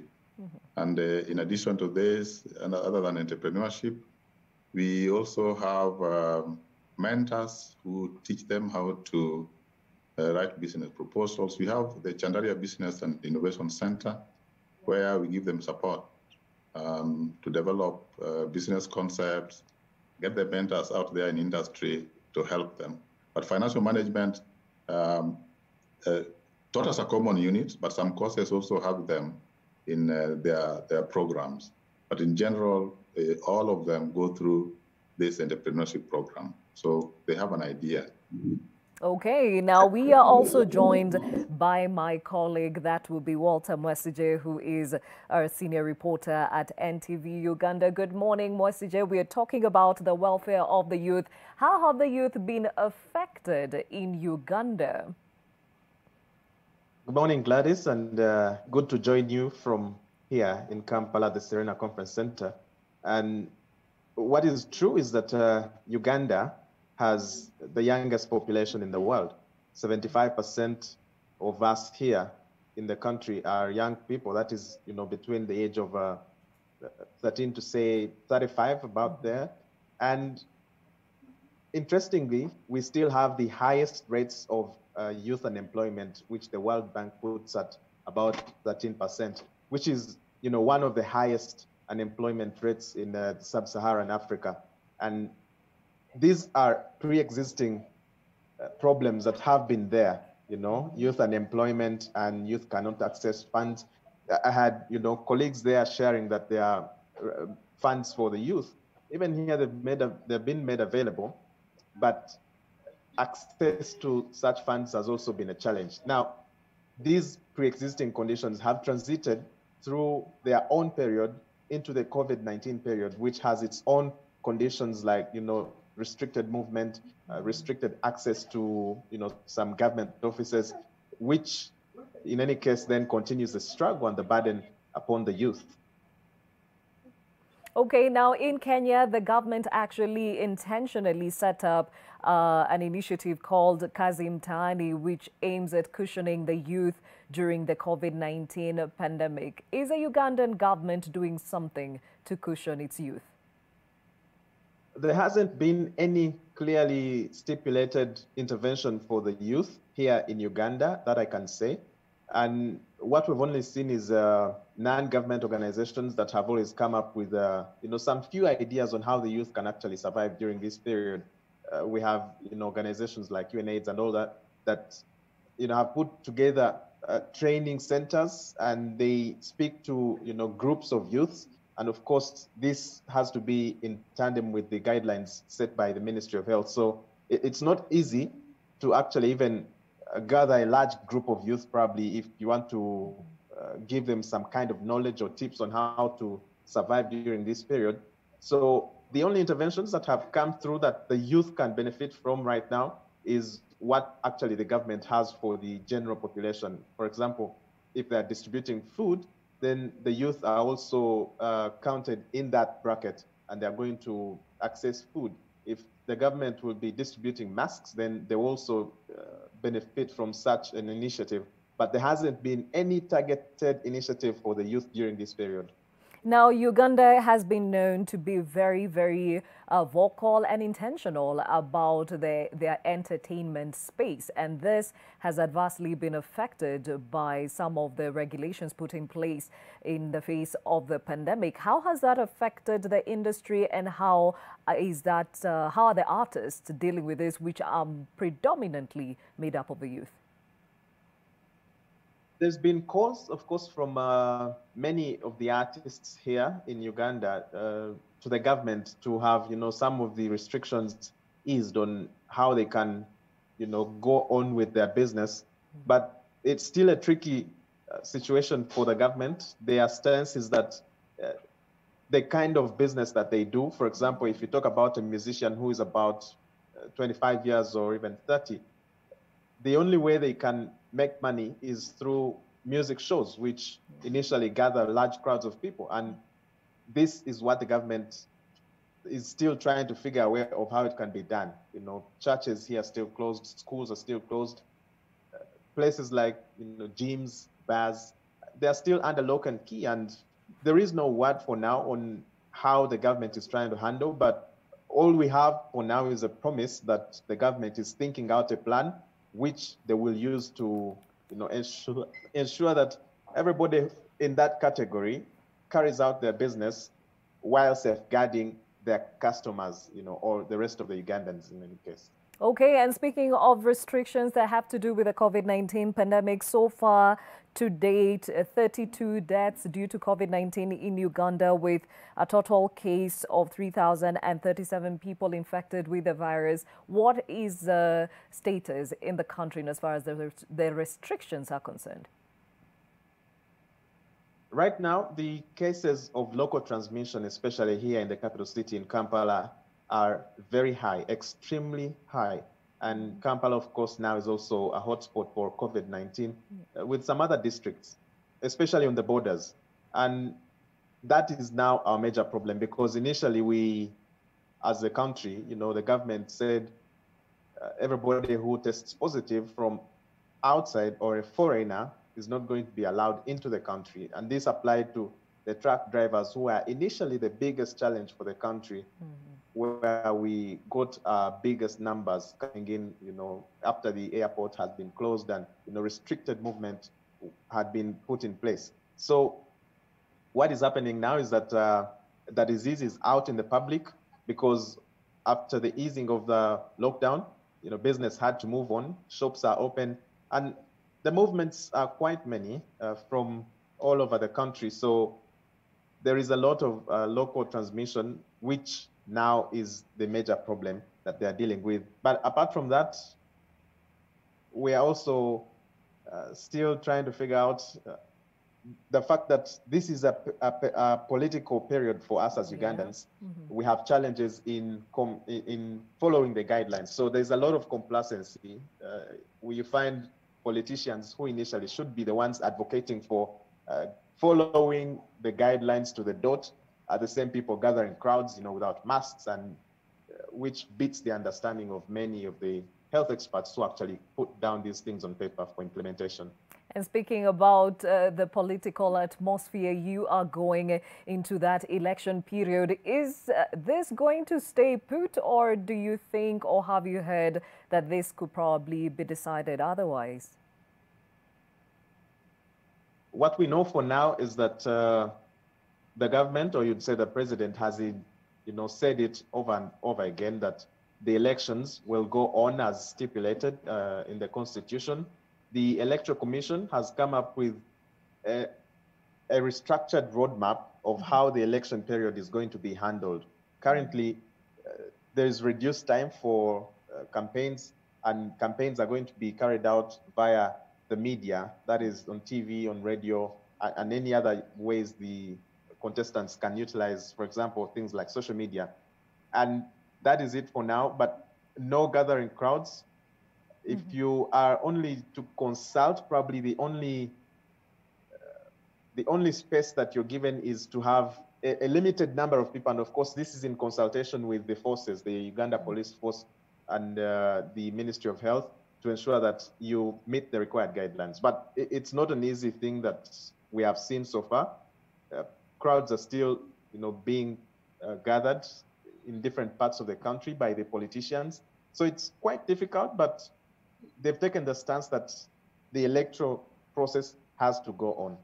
Okay, thank you for that update, Walter Masije from NTV Uganda, and we shall keep following up on the same as and when you're ready for us. We take a short break on your world, but remember, we are still engaging you on this conversation in as far as safeguarding the welfare of the youth is concerned. And we asked, if you are between the age of 18 and 35, what has been your frustration in as far as trying to start that business or acquiring work? Remember the hashtag new normal. We have Masika Shelton who says, the toughest hill to climb is getting licenses. Cartels make sure you have no room to get a license. The amount for licenses is too high for a beginner. I see the business people in the room shaking their heads in agreement. Sami Wambua says, high cost of production, stiff competition from already established businesses, and weak financial bases. Not many banks lend money to start up businesses. Yes, that has been touched on.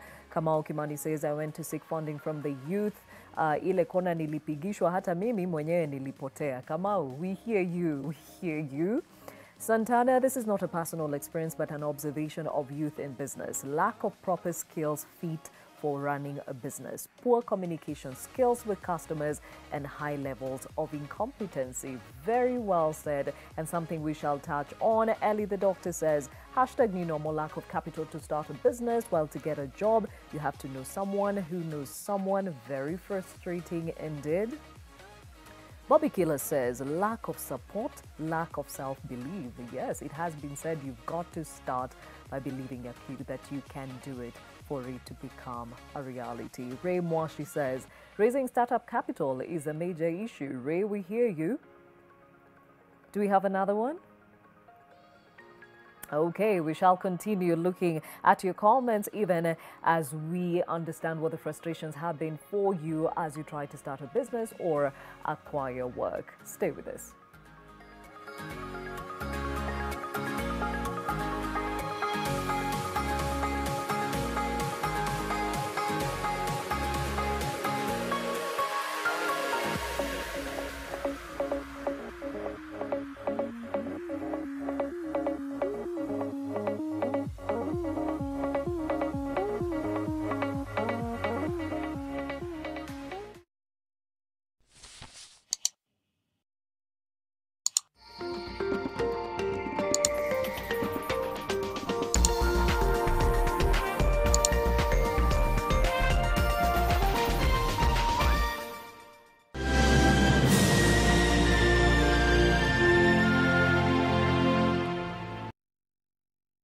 Heaviness and a burning inside, it could be heartburn. Indigestion and heartburn?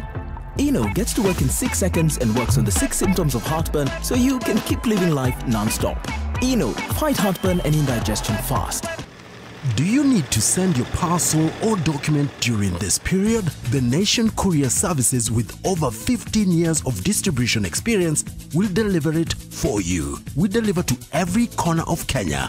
Due to our strong distribution network, have overnight door-to-door service and same-day intra-city service with the security and safety of the client's shipment guaranteed. Your parcel is our priority. We'll deliver it for you. Contact us for delivery on courierservices@ke.nationmedia.com or call 0719 038 739.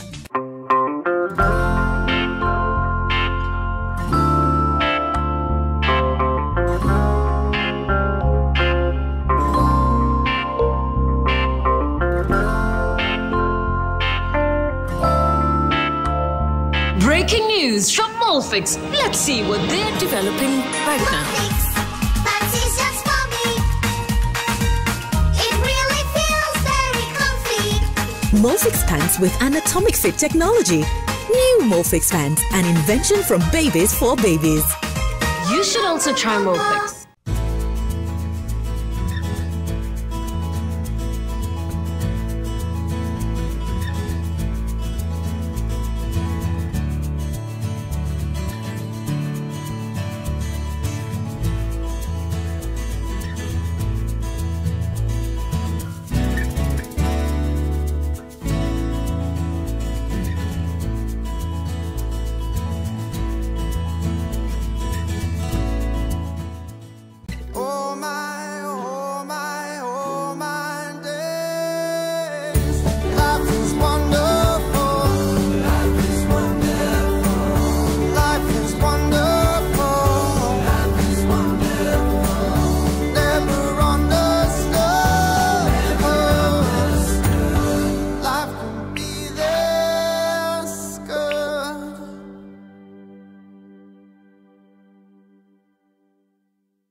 Thank you for staying with Your World. Let's take a look at the other world. The world's largest bronze gorilla sculpture is installed at New York City's Hudson Yards, calling attention to the dangers facing the animal.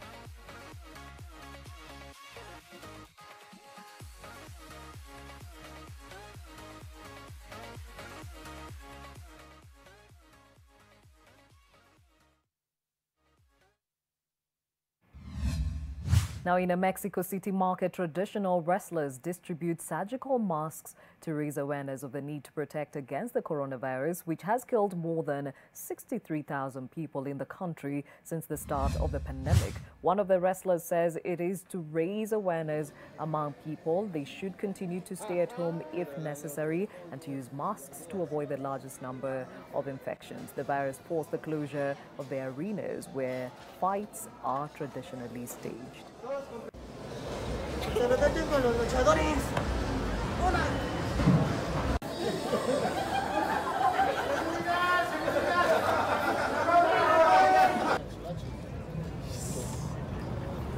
Pósale con la foto. Con la propaganda. A great initiative. Now, Turkish lawyer Ebru Timtik, seeking a fair trial after being charged with membership of a terrorist organization, is buried in Istanbul after she died in an Istanbul hospital on the 238th day of a hunger strike.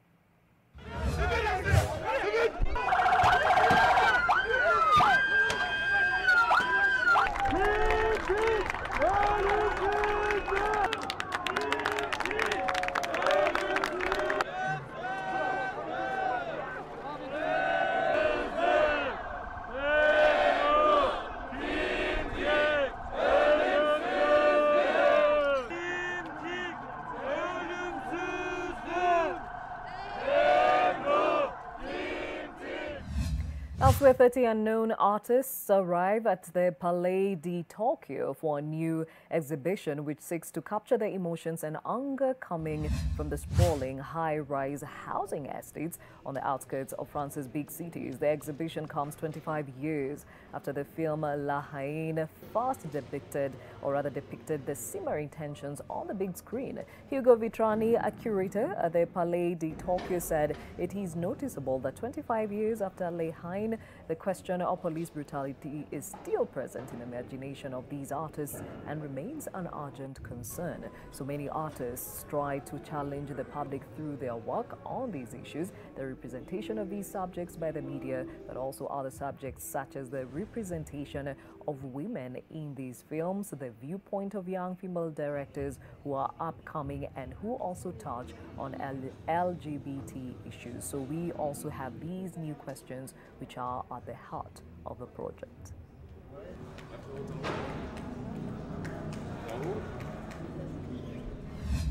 Afghans pushed out of work by the coronavirus pandemic after businesses and schools were shuttered have turned to opium cultivation for cash during this year's poppy harvest. Ahmad, an Afghan farmer says, we know that the poppy is very dangerous, but we are cultivating this to eliminate our financial problems. There are no jobs, so this is the reason we are cultivating poppy. In previous years, we were calling laborers to come and work with us during opium harvesting seasons, but this year, the young boys, school students, boys from religious schools came to work in the poppy fields. Due to the coronavirus and quarantine, there were many laborers with us because everything in the city was closed.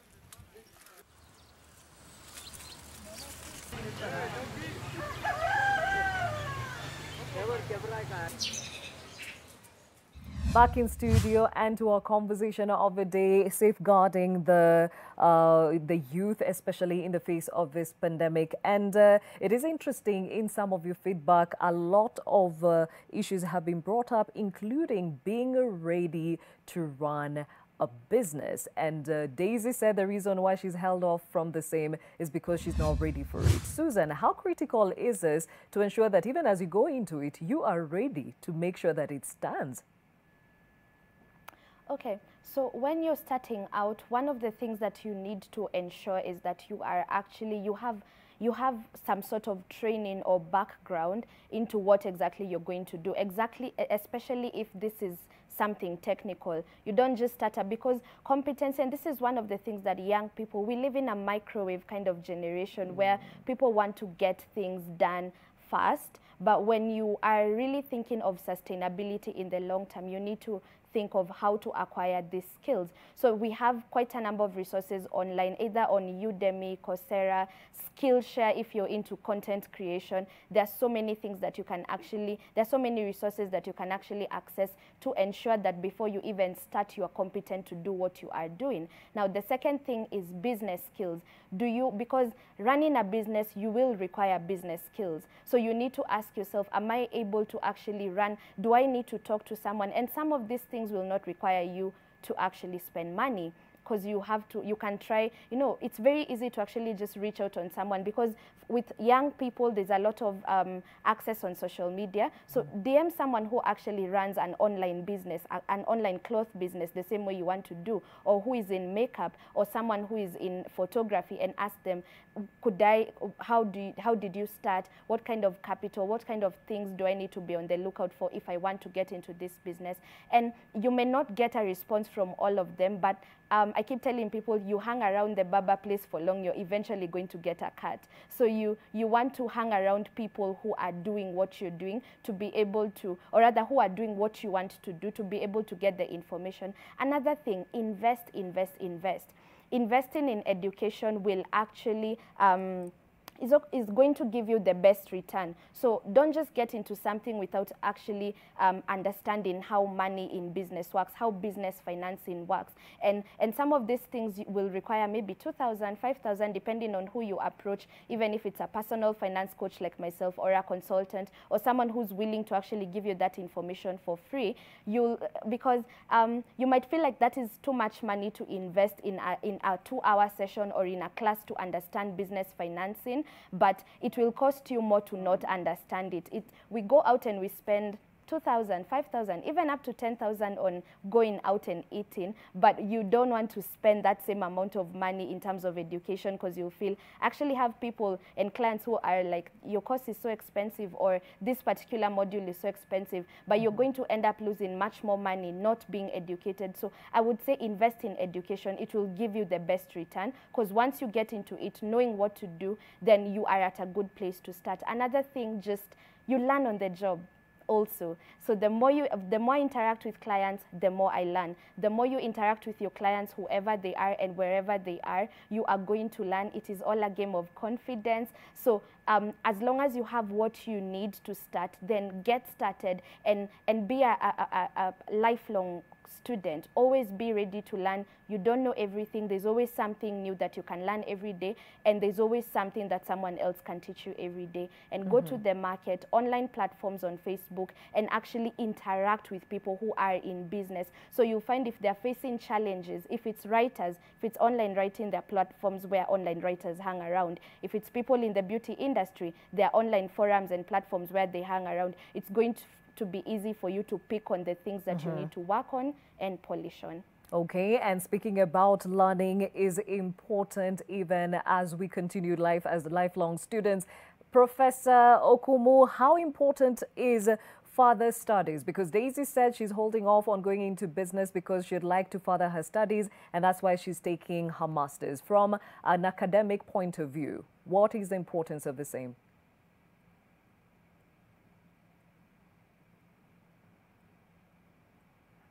Kindly mute your mic or unmute your mic.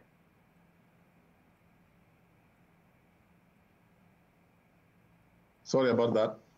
Yeah, I agree totally. I think it is important. We are still muted, Professor. No? Okay, now we're good. Yes. So I was saying what my other participant is saying is critical, that people keep updating skills and having multiple skills and being flexible and lifelong learning, I think this is the only way one can keep up to date with information that is around them, keeping their networks that they made in campus, and knowing which direction to go, and seeing what exactly you need to get to what you want to do next. I think it is just skills updating, flexibility in making sure that you are learning all the time, because this skills are changing. I mean, technology is changing. So unless one is ready to invest in attending short courses that can give you skills that you don't need, I think it is critical. Okay, Daisy, you said you're pursuing a master's. What are you taking? I'll be pursuing a master's in African studies with an interest, of course, in development issues in Africa. Okay, and your intent with the same? Pardon? And your intention with that degree is? Well, I'm very interested, of course, in still research, but mostly in Africa. Therefore, honing my skills and knowledge in terms of issues which affect Africa, it's very, very important for me, for instance, to start a research firm that will help address issues in the African continent. Okay, and Christopher, somebody could be listening and said, okay, fine, I didn't go to school, I'm street smart, this is how I've been managing. How now do I ensure that I keep chiseling myself? Yeah. So first of all is to identify which area I'm interested in or the person is interested in. So once they identify that, is to go out and look for opportunities how they can actually build that skill. So, and it doesn't necessarily mean that you have to go to an institution for a long duration program. You can actually start online. There's so many online platforms that are actually offering capability building, things like LinkedIn Learning, even YouTube itself, things like some programs. There's another site I saw called Udemy, where you just pay 900 shillings for a full 3 weeks program. So such sites, so they can actually start there.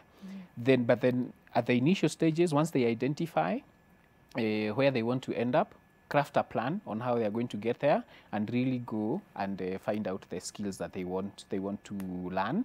And then after that, then look for opportunities where they can actually deploy them. And these opportunities are not necessarily that you have to deliver or you have to give a company those particular skills. You can actually start with yourself. Obviously, the first opportunity is if I know, say for instance, photography, I could go look to be employed in a photography firm. But also, I could then try and my hand at entrepreneurship and look at interesting ideas and gaps that current people or current photographers are not offering. So that you have some sort of a niche and you are able to say, okay, this is my edge in this particular area of photography, and this is what I can actually do.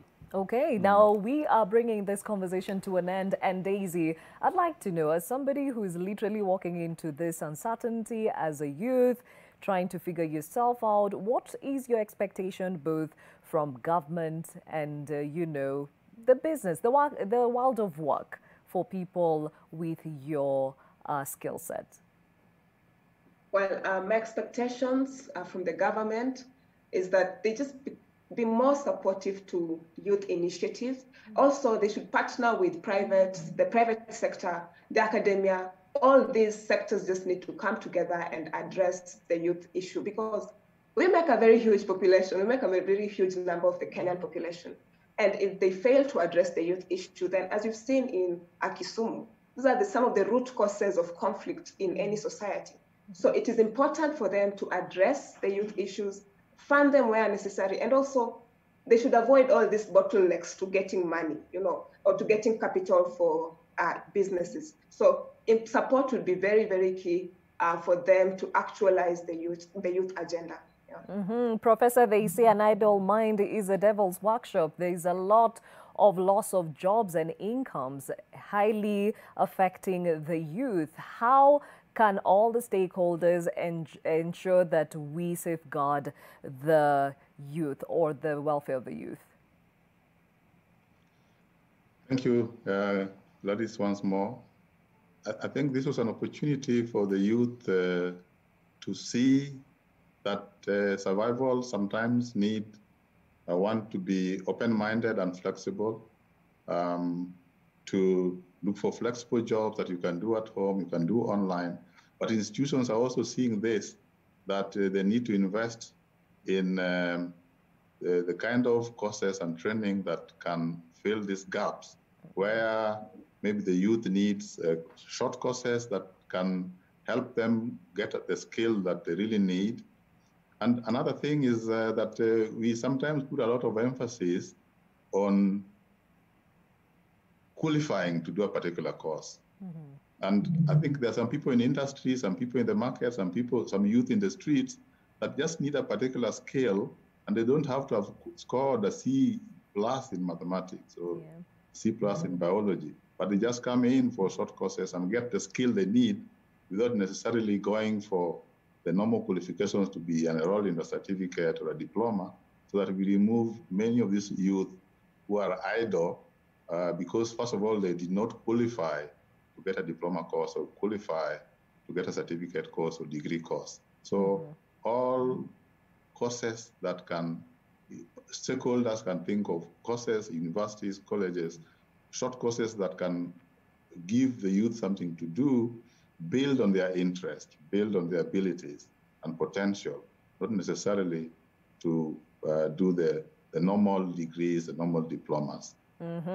Now, Susan, somebody here says, please let's tell the youth wasichague kazi. Now, we've seen and heard a lot about change of tact. Talk about how this is important in ensuring that you find a space for yourself as a youth. I think one of the things that we need to embrace going forward is actually acquiring demand-driven skills.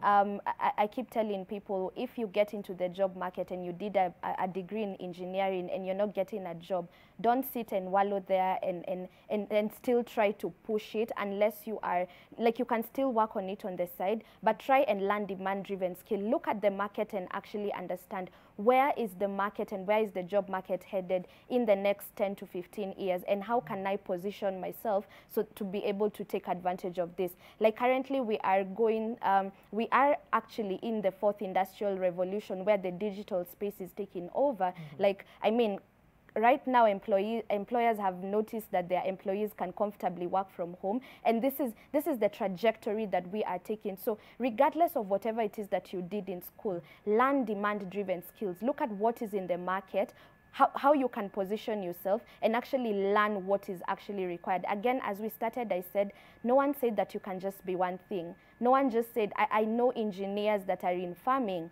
I know lawyers that actually do beauty or rather in hair. So you don't have to just be one thing. If you really want to work on whatever it is that you went to school to do, you can still do it on the side. And we need to learn patience, Gladys. I think this is one of the things that as youth, we really, really need to be patient. We really need to be strategic and to live intentionally. Have a goal, have a dream, and do something every day that gets you closer there, and just be patient. Eventually, you will get a break. That's what I know from my own experience and from people I've interacted in. Eventually, you get a break if you remain resilient and consistent.